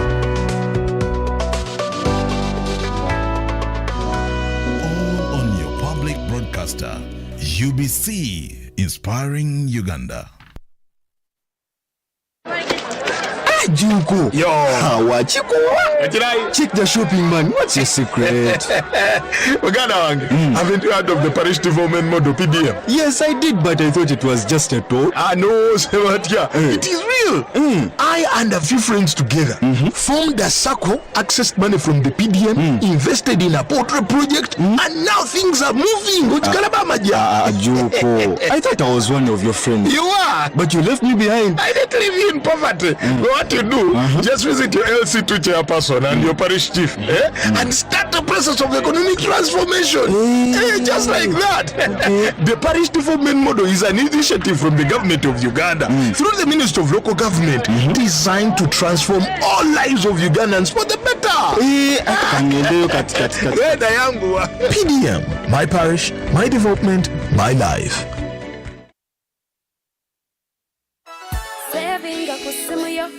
In the heart of Uganda, a financial revolution is happening. We were once left out, saving the old-fashioned way, with an unexpected saving spot, keeping it too close for comfort. But now, we found a better way to save and manage money. Download the Wendy app from Google Play or App Store or dial *229#. With Wendy, your money is safe and you can earn interest daily. Visit your Google Play or App Store or dial *229# to register. Wendy Wanawoli.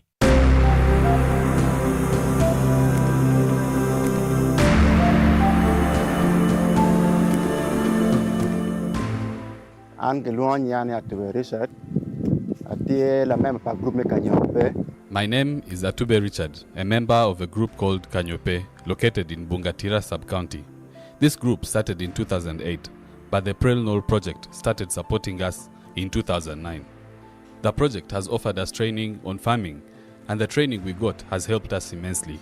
We used to farm in a traditional way, planting a variety of crops. But when the team from Prelnor approached us, they asked us to choose particular seeds to grow which can yield very well in our area. We chose groundnuts and rice, which we are growing. With this kind of farming, the project also taught us how to sell as a group after finding a market. The support from the project has been so good to us.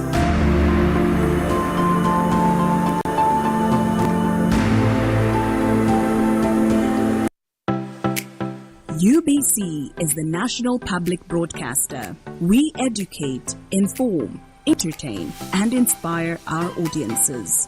You can watch us on free-to-air channel 001, DSTV channel 282, GoTV channel 371, Star Times channel 201, Zuku TV channel 20, and Azam TV channel 350.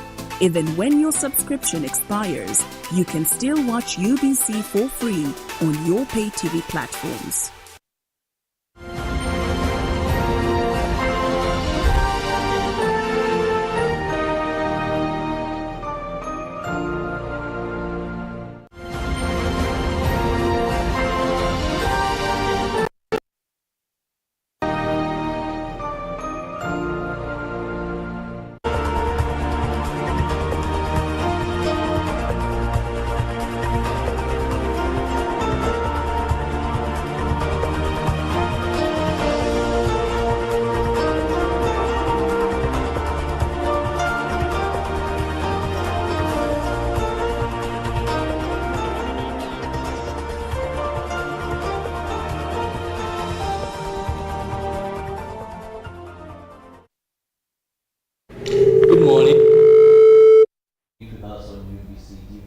I'm Robert Chirabovington, in case you have just joined. But a reminder, we are here from 6:30.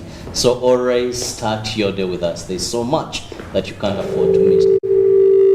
Segment, we usually have a guest in studios and we discuss issues of national concern.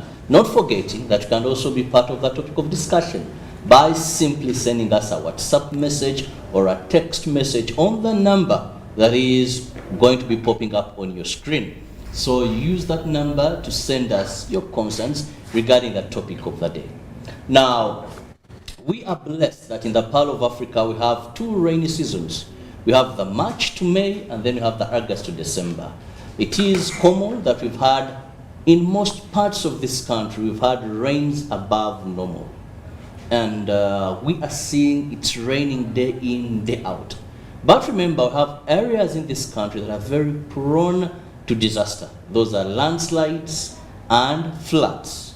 Now, we've seen incidents, the worst that we had in Bududa, where I saw lives buried in these landslides, and of course it took government and development partners so much. Joining me on set to discuss this, I'm honored to have the Minister of State for Relief, Disaster Preparedness and Refugees, Honorable Anyakun Esther Davinia. Welcome, Honorable Minister, and thank you so much for making time here. Thank you very much.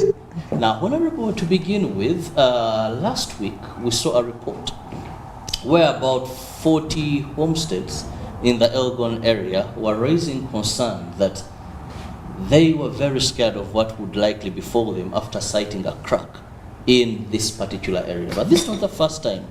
We've had so many incidents similar to this in Kasese, even when we go to Kisoro sometimes.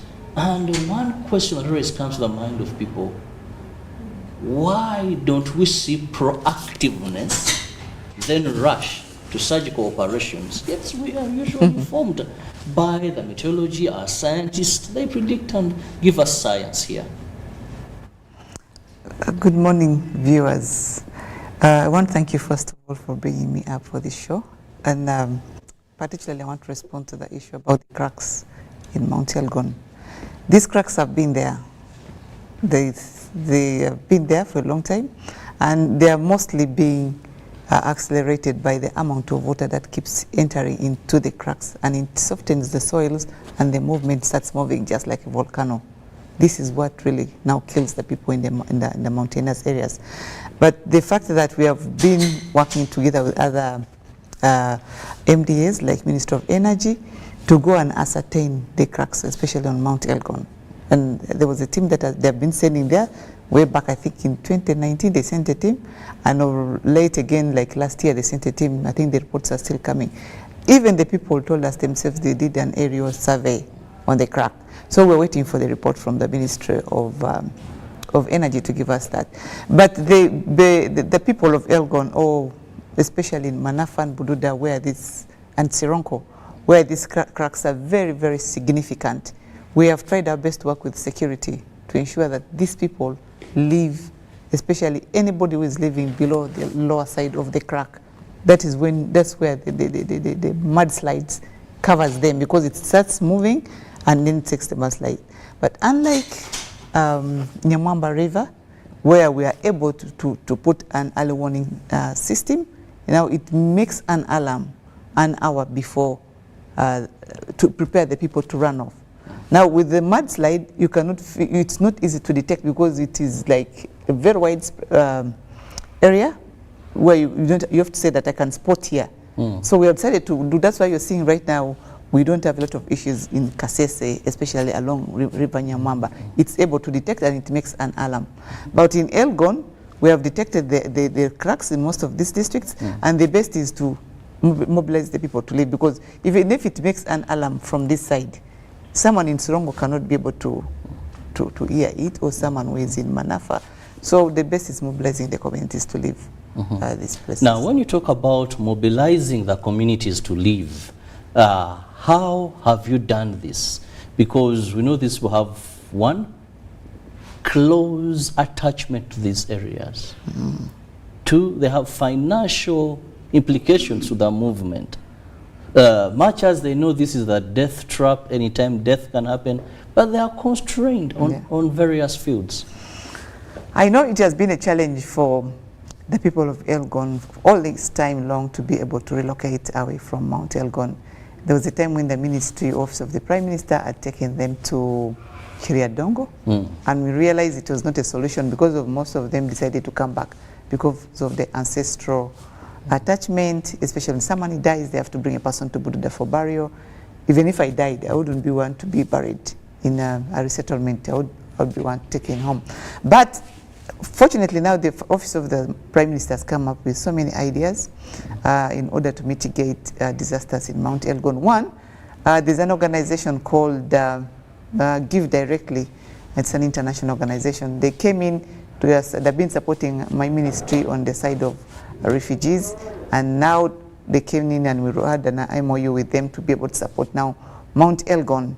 And what they're supporting now, they're giving people 7 million shillings each beneficiary, and the pilot is in 4 districts of Namisinva, Manafa, Sironko, and Bududa. For those 4 districts we are doing a piloting, we are getting 4,000 beneficiaries for the piloting, and that means that's around 24,000 people.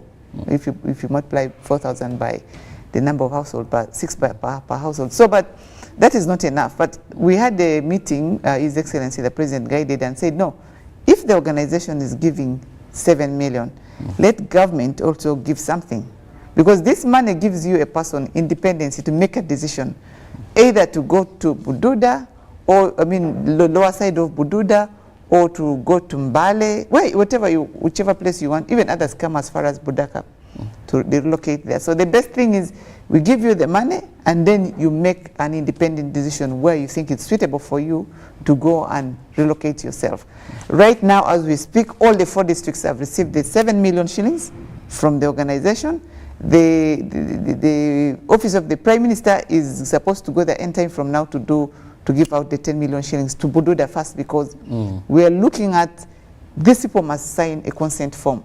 So this has been prepared by our ministry and also the Solicitor General to ensure that we have a mutual kind of document that shows that, Esther, you're receiving the 10 million shillings, and I have signed saying, and it shows that I must leave. Because we don't want to force people to leave. But yet at the same time, there will be a time T, especially when we realize that those cracks have started maybe widening more. We shall be able to forcefully vacate the people from the slope of the mountains. Well, I think this is a better alternative or initiative, because now it's not about taking people to places they don't want. It is giving people money for them to relocate to places that are safer. Now, Honorable Minister, many government initiatives of that nature have had a number of challenges. Wrong people receiving the money, people receiving the money and choosing not to leave, or receiving the money and selling off to others. So how are you having clear stopgaps, more so now that this is being done by a development partner? Government's phase of giving hasn't yet started. I must assure you that the compliance done in this particular cash transfer is very, very paramount for us, and we've been working so hard. The list was identified by the NGO with the local leaders. That means the LOC1 is part of this exercise, the LOC2, the LOC3 of that particular sub-county. The list is brought to the district again to be scrutinized, and we do what we call barazas together with the communities. Because if you don't put the baraza, they will know that probably you came and put my name because I'm your in-law, and yet I'm in a better place, or I'm staying even in Kampala, and you want me to receive the capital to do business in Kampala. So we tried as much as possible not to do that. Then the list comes to the district, from the district it comes to OPM. We scrutinize, because remember during this landslides way back in Mount Elgon, OPM had already profiled all these people who were in the risky areas. So then we compare that list identified by them, and then we have as Office of the Prime Minister, and then we know that these ones must be, and those ones who are new, because it has been a long time since then when these mudslides took place. Boys have grown up, they're now married, girls have grown up, and there's so many more families around the area. So then we scrutinize, but we use ISO, Internal Security Office, Kampala. They send a team from here for 2 to 3 weeks to do the exercise. That's why you've seen that it has taken some time, because we want compliance, due diligence to be done very, very well. So that has been done for all the districts, and ISO has this copy of these lists of the people who are going to receive. They themselves have confirmed the beneficiaries down on the ground. So that's why we are confident that at least security body like ISO is able to give us the correct identity of the beneficiary and knowing that it is the right beneficiary is going to receive the 17 million shillings. So this one we are very confident as Office of the Prime Minister. So, and then now they have also opened accounts for them. They have received the money from Give directly, 7 million, so they're going to start receiving the money from the Office of the Prime Minister after we have signed the consent form with the Office of the Prime Minister as a conditionality. Then when do we predict or expect to have the forceful evacuation? We shall be able to finish this exercise after we've got all the money from government. So far, the Office of the Prime Minister requested for around 57 billion, 40 billion to be given to the 4,000 beneficiaries. And then we have these other districts like Bulambuli and Bale who are not part of the pilot, who should be able to be given the 17 billion. But so, since then the government has only given us 10 billion. And we've been finding it a little bit hard to start with only one district when all of them are in danger. So, but we have to go, we have nothing to do. We have to start from there since there are financial constraints. The most vulnerable. The most vulnerable, and that is Bududa district. So we are going to go ahead and serve Bududa district, the 1,000 beneficiaries, even when we have 1,500 beneficiaries who are in the highest risk in Bududa. So those are the ones we are going to first of all serve, and then now we go to the next district once the moment we get money as government. Yeah. Well, my viewer, you can be part of the topic of discussion. Simply use that number on your screen. Send me a WhatsApp message or a text message, and the Honorable Minister will be responding to your concerns, but strictly on the topic of discussion. Today, we are looking at disaster preparedness, floods, and landslides management in our country, because we've lost people. We've seen these disasters that come with the rainy season, mostly in these very vulnerable areas, consume the lives of our Ugandans. Now, Honorable Minister, we've talked about proactiveness, that yes, if these people leave these areas, then no matter how bad disaster will be, won't have loss of lives and assumably even property. Now, let's look at rapid response, because we may be discussing today and overnight, God forbid this happens. How prepared are we to respond in time to these disasters? First of all, what people have to know about the word disaster itself.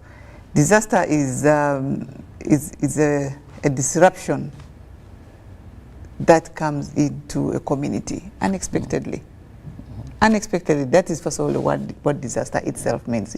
You don't expect it, and it just disrupts into the community. So, the preparedness part of it that you're saying, first of all, when I joined the ministry, when I was appointed, we came up with a disaster risk management plan for the entire country, and we saw one of the things that we need to do in that plan was to decentralize the disaster response in the country. Have systems working in Elgon, have systems working in Chigezi, in Rwenzori, in northern Uganda. For example, right now this El Nino has really affected the people of West Nile. And central, you look at Nakasongola right now, is more affected by the El Nino. So this is what the plan was. But unfortunately, the plan is still like among the unfunded priorities. Yet it was approved in July 2022. So it's still like among unfunded priorities. So we're just still waiting up to when we shall be able to have it in the budget. So those are the challenges that we realize. But the preparedness part of it, at least we have development partners that we have been working with, especially like the UN family, the donors like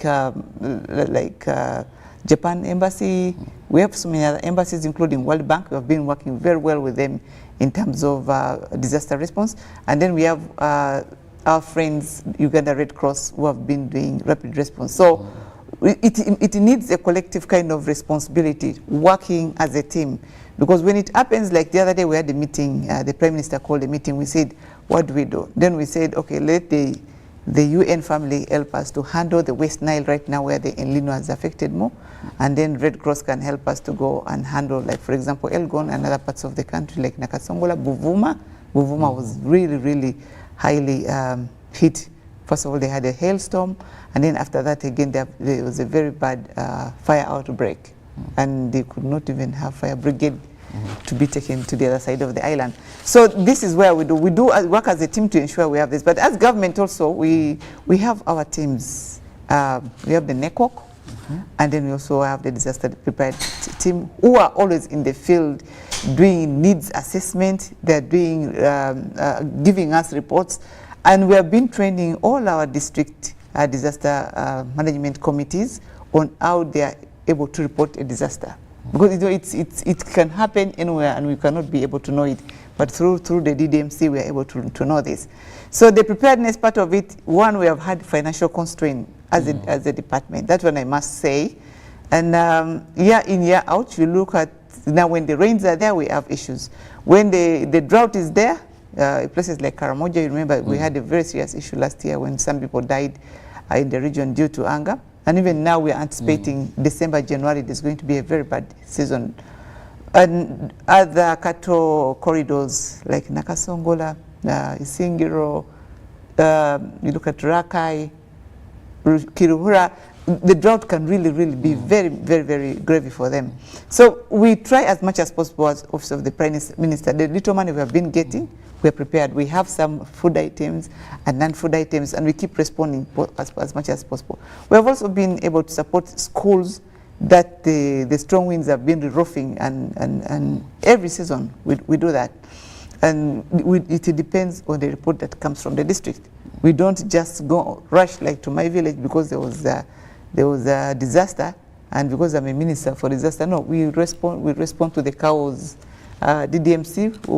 CAO happens to be the chairman of the District Disaster Management Committee. So we respond as Office of the Prime Minister according to the letter that comes from the CAO that there is a disaster. So this is what we do. But if you say, be on your marks, I think that's the right word I should use. We be on our marks waiting for an earthquake. It is impossible. It is impossible. We do respond. Now, Honorable, that was said, and of course we know financial constraints in many government or in many ministries still a challenge. Yes. But even the little you have, how have you used it rightly? Most of the times when we see these disasters strike and we need emergency response or rapid response, it is Red Cross or the UN, World Food Program, things like that. And we've seen so many queries with what is given by the Office of the Prime Minister. We happen to be a minister. Either there are issues of quality of what you're giving out, quantity issues, corruption is more or less a mandate there in terms of relief. So you may have little, but your priorities and what you're able to deliver. It leaves so much questions in the minds of many Ugandans whenever it is the Office of the Prime Minister to give this aid and lead. To be honest, I must tell you, if those mistakes you were done, that is a story. Right now, systems are really streamlined at the Office of the Prime Minister. Where we see officials having saucepans, jerrycans, in their residence. We see bins that are not of standard, that one you can never, quality. That one you can never find it right now. If it was there, it was some time back. But right now, we ensure that every food item, relief item, before it leaves the stores, UNBS has to be there. We get certification from UNBS that this food is good, it is good for human consumption before it's taken. Two, the quality and the quantity. It depends on the number that the district has sent us in terms of people who are affected. That is what determines the quantity and that goes to the particular district. For us previously, you know, what used to happen is relief would just be taken to a district store and it's dumped there. And someone experienced this, that they take it to district stores, and then the people in the districts do self-service. You know what I'm saying? They serve themselves, they make sure that they have the posho, they have the beans. When there used to be rice, they have the rice in their homes. That one, you'll not hear it right now. What we do, the food goes now direct to the affected sub-counties. That is one. we had to incur the expenses of delivering food to that sub-county. But the cow receives. Now, that means the truck leaves Kampala with, for example, 30 metric tons of food relief and non-food items. It goes up to cow's office, he receives, and then the food is delivered to the district. Now, another challenge, the sub-counties didn't have money to get food, like, for example, from the district headquarters to the beneficiaries. So this one, we have cut those expenses. So there's no corruption in between. Because they would even sell part of the food to hire a truck as a sub-county. So by the time the amount of food reaches the intended beneficiary, it has been thinned and thinned and thinned, and that's when you realize, thinking that probably the office of the Prime Minister sent the little quantity from here. And then, you know, food is very sensitive. The moment the transportation is not well done, the storage is not well done, it goes, you know, it keeps having rodents are also probably in the stores, so it gets spillage. So by the time it reaches the intended beneficiary, it is not in good quantity, it's not, quality, good quantity, everything, there's always something wrong there. But for now, the food goes when it's in good quantity. You can go and do hotspot anytime when you hear that Office of the Prime Minister is doing food distribution. You'll find that the amount of food which we sent is there, and the food is good quality. So all the issues that used to happen, especially on food distribution, unless the fault is done by the sub-county team. We've been arresting some of them through the RDCs. We get to know that they distribute the food, they leave some amount of food in the stores, because the beneficiaries will not know how much is remaining behind the curtains, and then later they ferry it with border borders into their residence. So this one, sometimes they come to alert us, we come to know, and the RDC goes there with the police, and you find a whole sub-county chief, you know, carrying 10 bags of, the other day I almost arrested some in my district.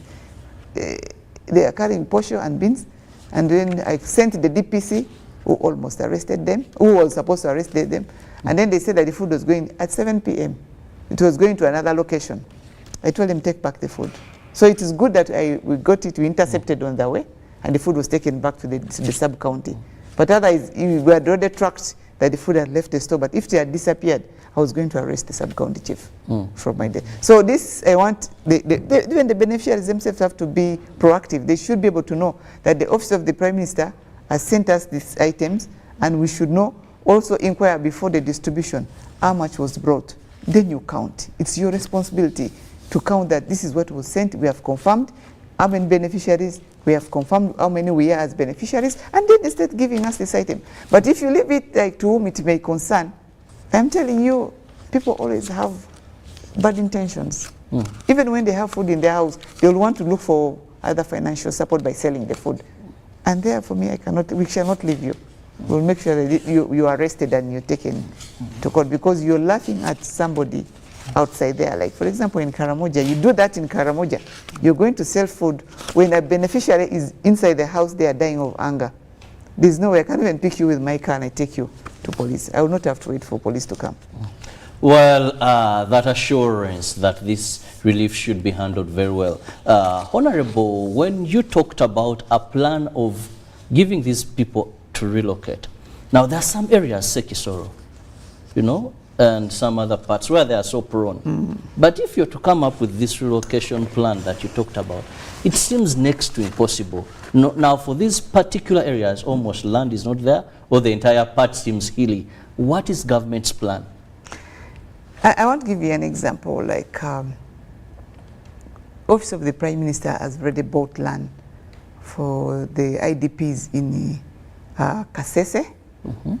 We've been trying to look for good land to relocate also the people or IDPs in Toroko, but we have not found land within there. It means we have to go out, because the whole place is a lowland. Yes. So we shall be lying to you that we have bought land for Kisoro from within the lowland. That means we're just wasting time. We also bought land in Kayunga, Office of the Prime Minister, to resettle these people who were chased away by who were submerged during the uprising of the water.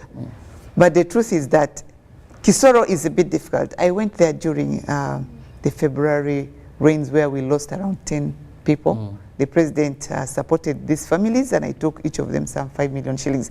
But the truth is that it is very, very difficult to find that big piece of land in Kisoro where government can pay, and then we get these people from up to settle there. And imagine when I try to interact with me and the RDC, by then I try to interact with the beneficiaries. It is like they want to be supported, and then they just move within, they just buy small, a small land where they can put their houses. But we are talking about having land, and you're able to have some kitchen garden. You're able to have some farming to sustain your family. This is what the government office of the Prime Minister does. We buy for you land for the house, and also where you're able to do some farming, like the Bunambute project. You remember you are given 1 acre for the house, including the house, and 2 acres meant for farming, because we want you to be sustainable. But Sironko is a challenge. I mean, Kisoro is a little bit challenging, but as the office of the Prime Minister, I know after Elgon, we shall still persuade our partners to be able to come with us to Kigezi and Rwenzori, to be able to continue with the same. We shall go slowly by slowly, but I know we shall get there. Yeah. We shall get there. Now allow me to take a look at some of the messages that are coming in from our viewers. Please keep them coming. I'm still with the Minister of State for Relief, Disaster Preparedness and Refugees, Honorable Anakuni Esther Davinia, and we are discussing our topic, which is disaster preparedness, floods, and how ready the government is. Please kindly give me your name. Good morning, presenter. Please, I would love a message that has a name. I find that more. Thanks for the good program. Okay. I am Wagosi Ali from Bukoto. I am glad that our government can support. But my question is, which criteria have you put in place to avoid embezzlement of the money? He's wondering what criteria is there. Good morning. How could I join the team of disaster management? How can I join the team of disaster management? Then thanks for the conversation. I'm Charles Elunyu from Muyenga. Some minister used this food to acquire votes during campaigns, yet they are meant for disaster. And good morning, Robert.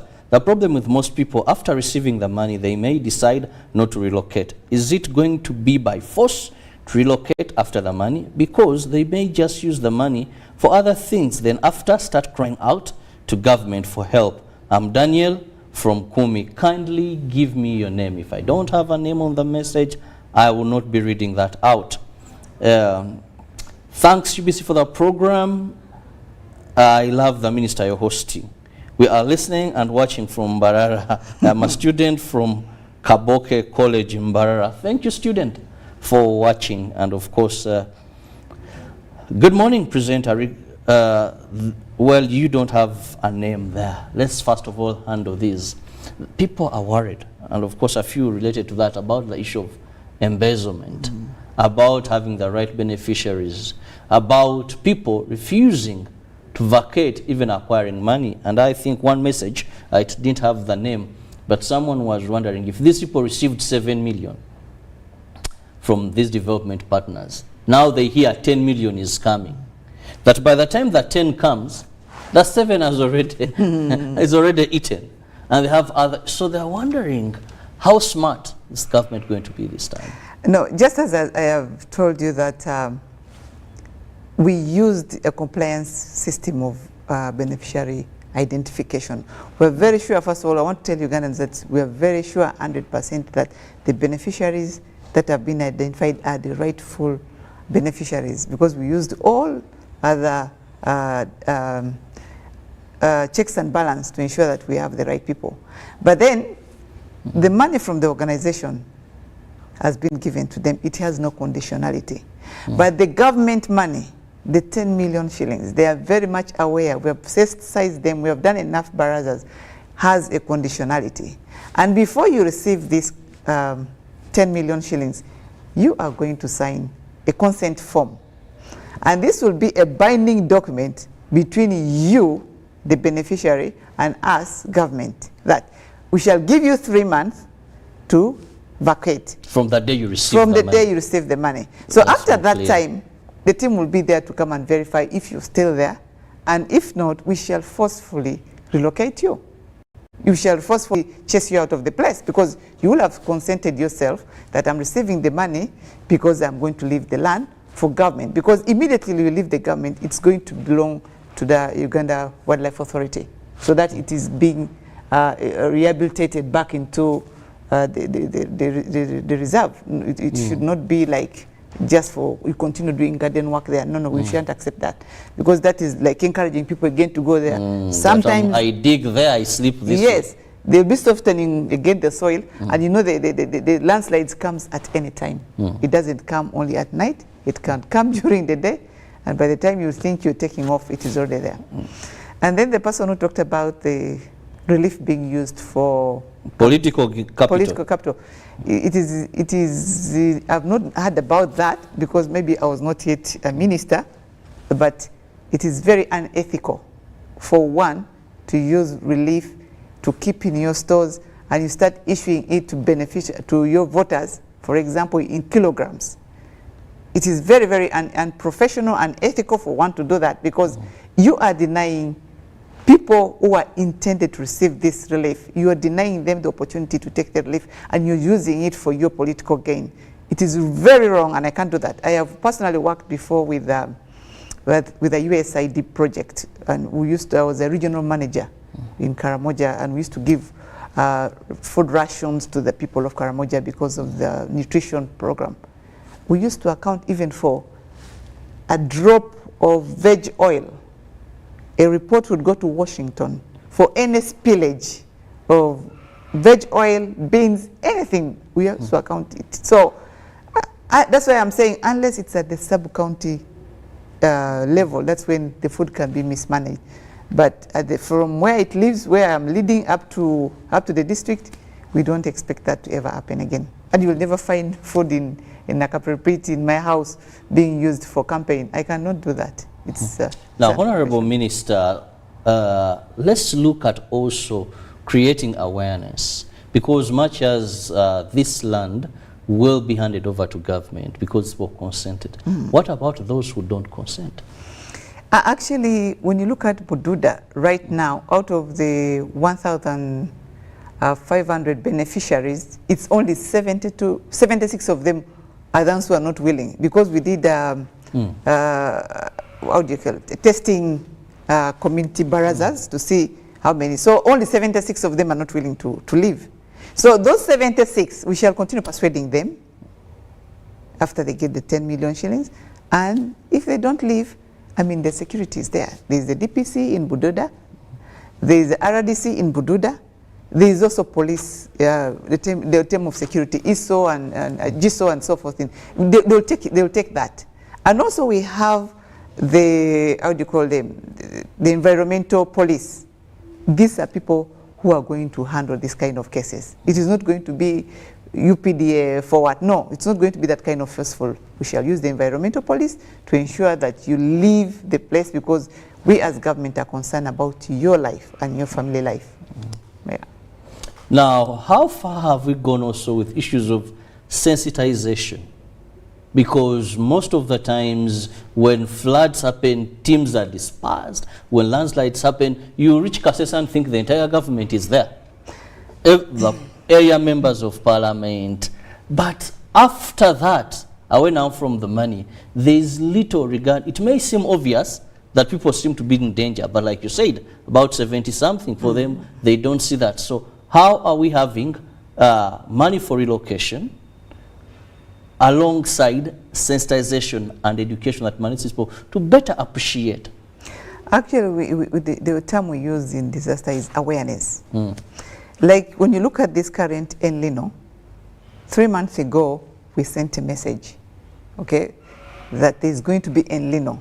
The entire country got this information through the television, through the radios. We also wrote all to the district disaster management committees. And we expect now, like for example, the RDC's office and the CAO to pick up from there at that level, to take it now to the local radios within. Like, for example, if you took that information is got by my RDC and my cow in Nakapripit. They take it now to my local radio in Nakapripit and tell the people of Nakapripit, the minister has announced is going to be in Lino between October, November to December. People are aware about this kind of information.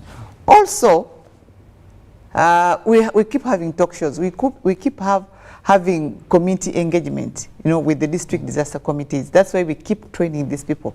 We keep training the disaster committees at the district level. And this program of training has always been done, supported by many of our partners. European Union has supported the training of the DDMCs. Also, UNDP has supported that. And many of them, they've supported it and they've given money to the districts directly to be able to support these people, to train these people. So information goes to the people. The only problem we have as Ugandans, it's a very serious weakness. We don't pay attention. We don't pay attention. We just take things very lightly, and yet it is real. Okay, so we for example, when His Excellency kept announcing on the issues of Corona, you remember they had to put a lockdown because Ugandans decided to be like adamant. They didn't want to listen to this, and now the numbers were increasing. This is the same way we are also suffering with information taking down to the people. It goes, but people don't pay attention. Okay, we tell people don't cross roads, don't pass here, but you find people, you're on a boda very comfortable. A boda decides to cross water, which you're even seeing it's impassable. You sit on a boda very comfortably. Are you really in your mind? So you have to get off the border. If he wants to go, let him go. You as a passenger, you save your life. So people don't take information. They don't take it very seriously, but we do pass information. We even before we go to do now, before we get the disasters, that information sensitization is done to the grassroots. Yeah. When I was in Kasese after the mayhem that happened, one thing I found there is multi-agencies, duplication of work, but also people not speaking with the same voice, most of the politicians. You'd wonder, today there is Red Cross, tomorrow there's this NGO, the other day there was so many, and you'd wonder who is doing what. And at the end of the day, either they would duplicate the work. That was another one of the issues I found there. And sometimes I think wastage of resources. Yeah. But also political voices were varying. One is saying government is going to take over your land. The other is saying we are saving your lives.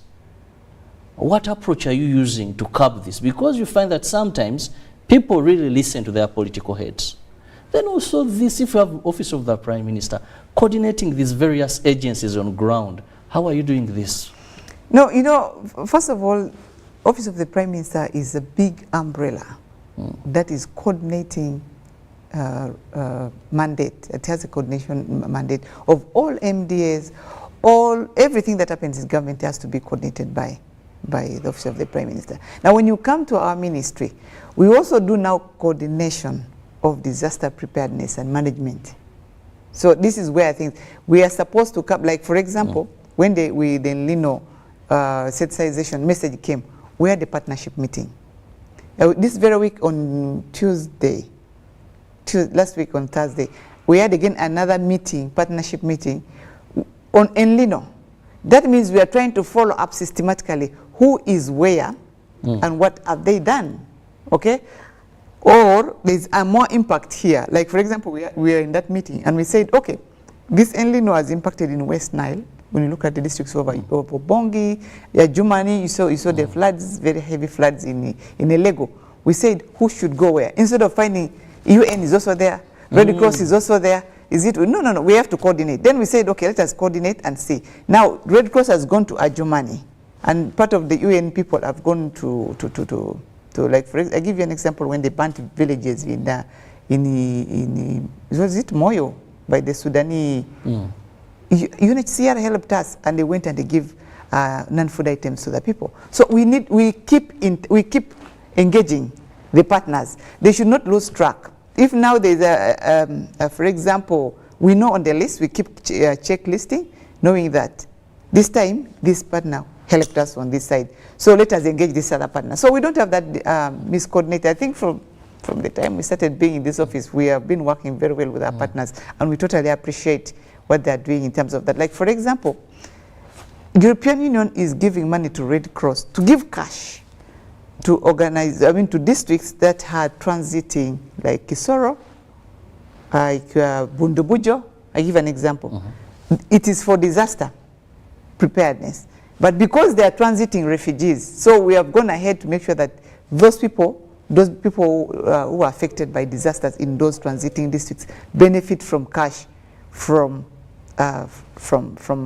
European Union. Yeah, so it has to be coordinated. So now European Union cannot give Red Cross money to go and give, for example, in Bukedia. No, because Bukedia is not a transiting district. So you find that these days we really have a well programmed and coordinated approach in terms of responses in the country.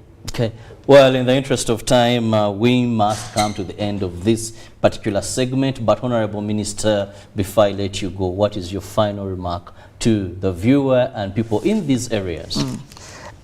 What the people have to know is that the climate change has posed a grave threat right now into the world. I think we know what has been happening in all our neighboring countries. People have really lost a lot of lives, even in Uganda.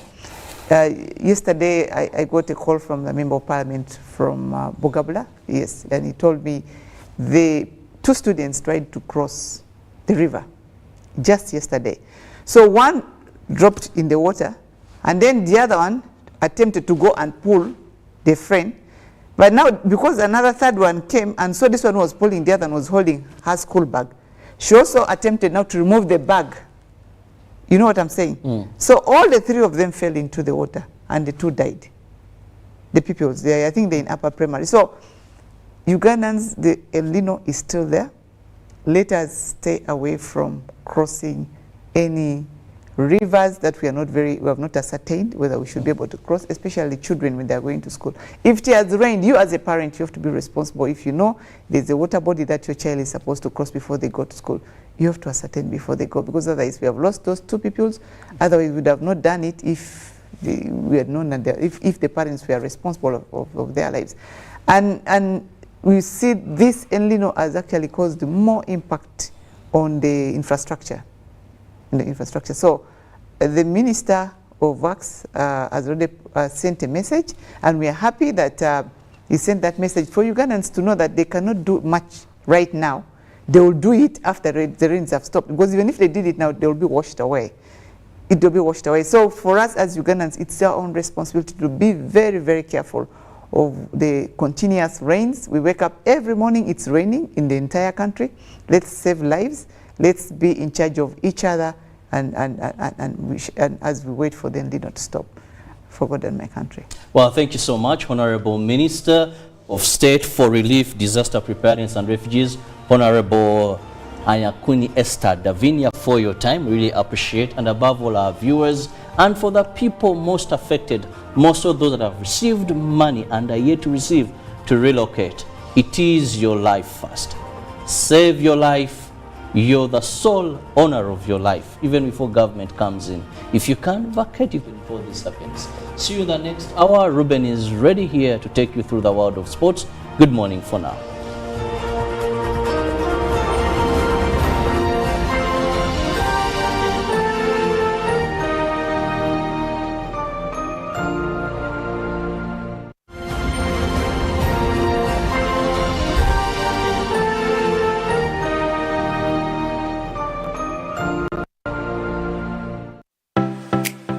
UBC is the national public broadcaster. We educate, inform, entertain, and inspire our audiences.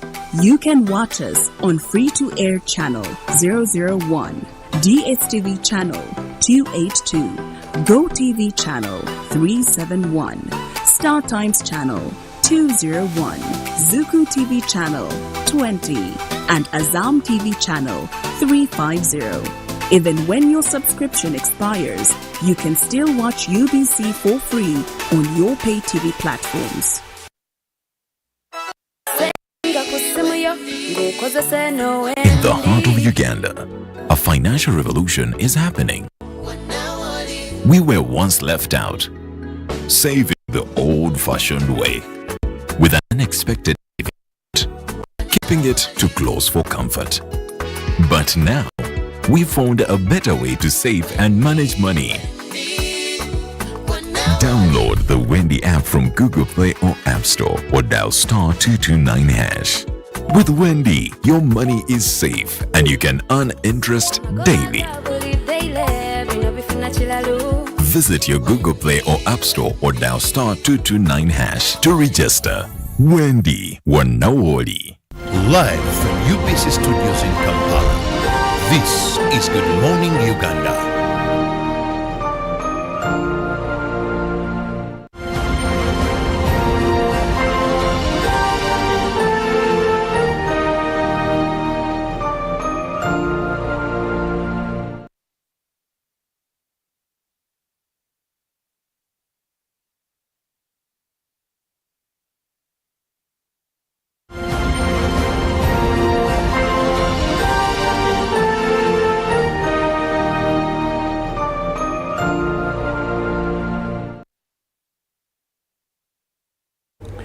My name is Ruben P. Machibirango, and I'm glad and blessed to be here this morning. Good morning, everybody watching us live on UBC TV. I have a lot to talk about, including of course the qualifiers for the World Cup. That is African World Cup qualifiers. We had a couple of games played yesterday, and Uganda also was in action against Somalia, and Uganda, despite the fact that they scored in the 4th minute, they couldn't capitalize on that goal, and the game ending 1-0. But of course, I'll start with Group A, where we had Benin, where we had Ethiopia losing to Burkina Faso by 3-0. South Sudan drew with Mauritania. That was 0-0. Togo also drew with Senegal 0-0. Lesotho drew with Benin. That was 0-0 as well. Then Rwanda beat South Africa surprisingly by 2-0, as you see on your screen. Then of course Group D, Eswatini lost to Cape Verde at home. That was 2-0. Libya 1, Cameroon 1. Mauritania Mauritius drew with Angola. That was 0-0. Niger did beat Zambia by 2-1. Wow, Chibimba wano. Then Tanzania lost at home to Morocco by 2-0. That's Group E. Group G, Botswana beat Guinea by 0-0. Then Uganda Cranes did beat Somalia by 0-0. Then Group H, Malawi lost to Tunisia. That was 1-0. And Namibia did beat Sao Tome and Principe by 2-0. Then Comoros beat Ghana by 1-0. Wow, these games are really funny. Comoros beating Ghana by 1-0. I did not see that coming. Anyway, but away from that, the Africa qualifiers, of course, Uganda did beat Somalia by 1-0. A goal scored by Mato gave Uganda that deserved 1-0 win. Of course, Uganda played better, if you ask me. Then in the qualifiers of the European qualifiers, Group B, we had Gibraltar lose to Netherlands by 6-0. Netherlands scored 6 past Gibraltar. Goals from Strengths, Wefer, Gapco and Kopmeers did give the Dutch that comfortable 6-0 win against Gibraltar. Greece drew with France. That was 2-2. French goals was France's scorers were Colomwani and Fofana. Then Greece had their 2 goals from Bakasetas as well as Ioannidis. Those are the players who scored for Greece. Then Group D, Croatia beat Armenia by 0-0. Then we had Turkey draw with Wales. That was 1-1. Then Group I, Andorra 0, Israel 2. We had Belarus beating Kosovo by 0-0, and Romania beat Switzerland by 0-0 as well. Those were the games we had last night. Those were the European qualifiers, the Euro qualifiers were the games which were played last night. Now from that into the basketball, that is NBA, where we had games that will be played. Not games that will be played. We had games played this morning. Sorry about that. The 76ers did actually lose the Cavaliers in overtime. That was 112 to 119. The Suns did beat the Blazers 120, 120 to 107. The Lakers beat the Jazz 131 to 99. Then we had the Orlando Magic beating the Raptors 126 to 107. The Hawks did lose to the Pacers. Wow, this is a high scoring game. The first quarter was a 74-point quarter, 40 for the Hawks and 34 for the Pacers. The second quarter, really, it went bizarre. 46 for the Hawks and 39 for the Pacers. Then the third quarter was a bit low, 46 for Pacers and 28 for the Hawks. Then the last quarter, or the fourth quarter, was 38 each. But the game ended into Pacers' favor, 457 to 152 for the Hawks. Then we had the Suns against the Blazers. I've already said that. Then, of course, as we come into studio tomorrow morning, we'll have a couple of games also played. The Magic will take on the Nuggets at 3 a.m. The Celtics will take on the Bucks. That will be at 3:30, and the game will be at the TD Garden. The Cavs will take on Miami Heat. That game will be at the Rocket Mortgage Field House at 3:30 as well. Then the Wolves will take on the 76ers at Target Center. That will be at 4 a.m. The Pelicans at the Smoothie King Center will take on the Kings at 4 a.m. Then, of course, the Thunder will take on the Bulls at the Paycom Center. That will be at 4 as well. At 4, then again at 4, we shall have the Spurs against the Lakers. That game will be at the Frost Bank Center. You can catch those NBA games on your pay TV channels. The Suns will take on the Warriors. That game will be at the Footprint Center at 6 a.m. Tomorrow morning. Then the Blazers will take on the Jazz. That game as well will be at the Moda Center at 6 a.m. And lastly, at 6:30, the Lakers will take on the Mavericks, and the game will be at the Crypto.com Arena. So you can catch those games live on your pay TV channels, or you can, if you can't watch them, I will be here tomorrow morning to take you through the results. Well, I have a few messages here that I can go through. Somebody's asking me about the friendly. No, Germany lost in a friendly. The Germans were beaten in a friendly against Austria. The game ended 2-0. Then we also had Ireland with New Zealand in a friendly, and Poland beat Latvia in a friendly. That was 2-1 as well. So, unless otherwise, okay. This one says that that is a Medimwanja. Says that Kumon Gruben,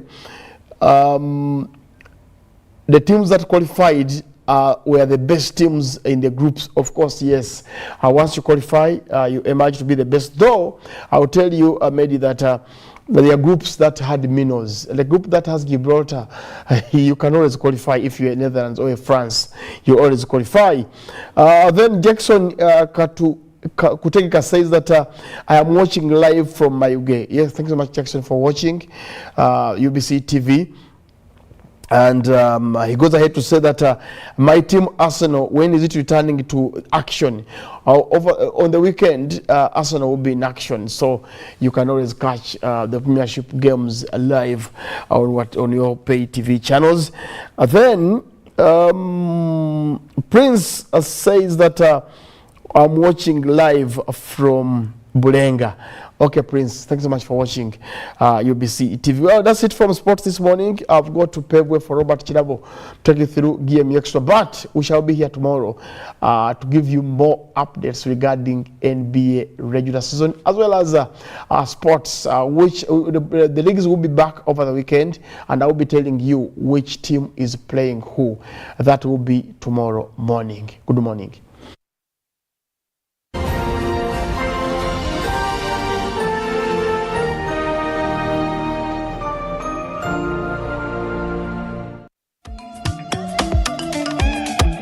Jovia. Ng'oyolekera ku lugendo luno olw'obulamu nkuwa ekirabo eky'amaanyi agatazizibwa, amaanyi okulabibwa n'okuwulirwa mu mawanga ag'ewala ennyo, okutuuka buli wamu nga yadde togenzeeyo, ensi yonna ng'ekuli mu ngalo.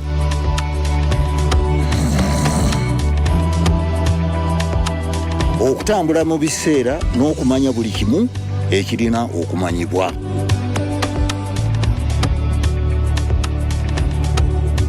Jovia, kino kye kirabo kyange gy'oli. Tewali kkubo ku ki gy'osobola okukola ku mukutu nnandameggwa ogwa MTN. In this family, we can't agree on anything. Martha. We can't even agree on what to watch. All the games play. Martha.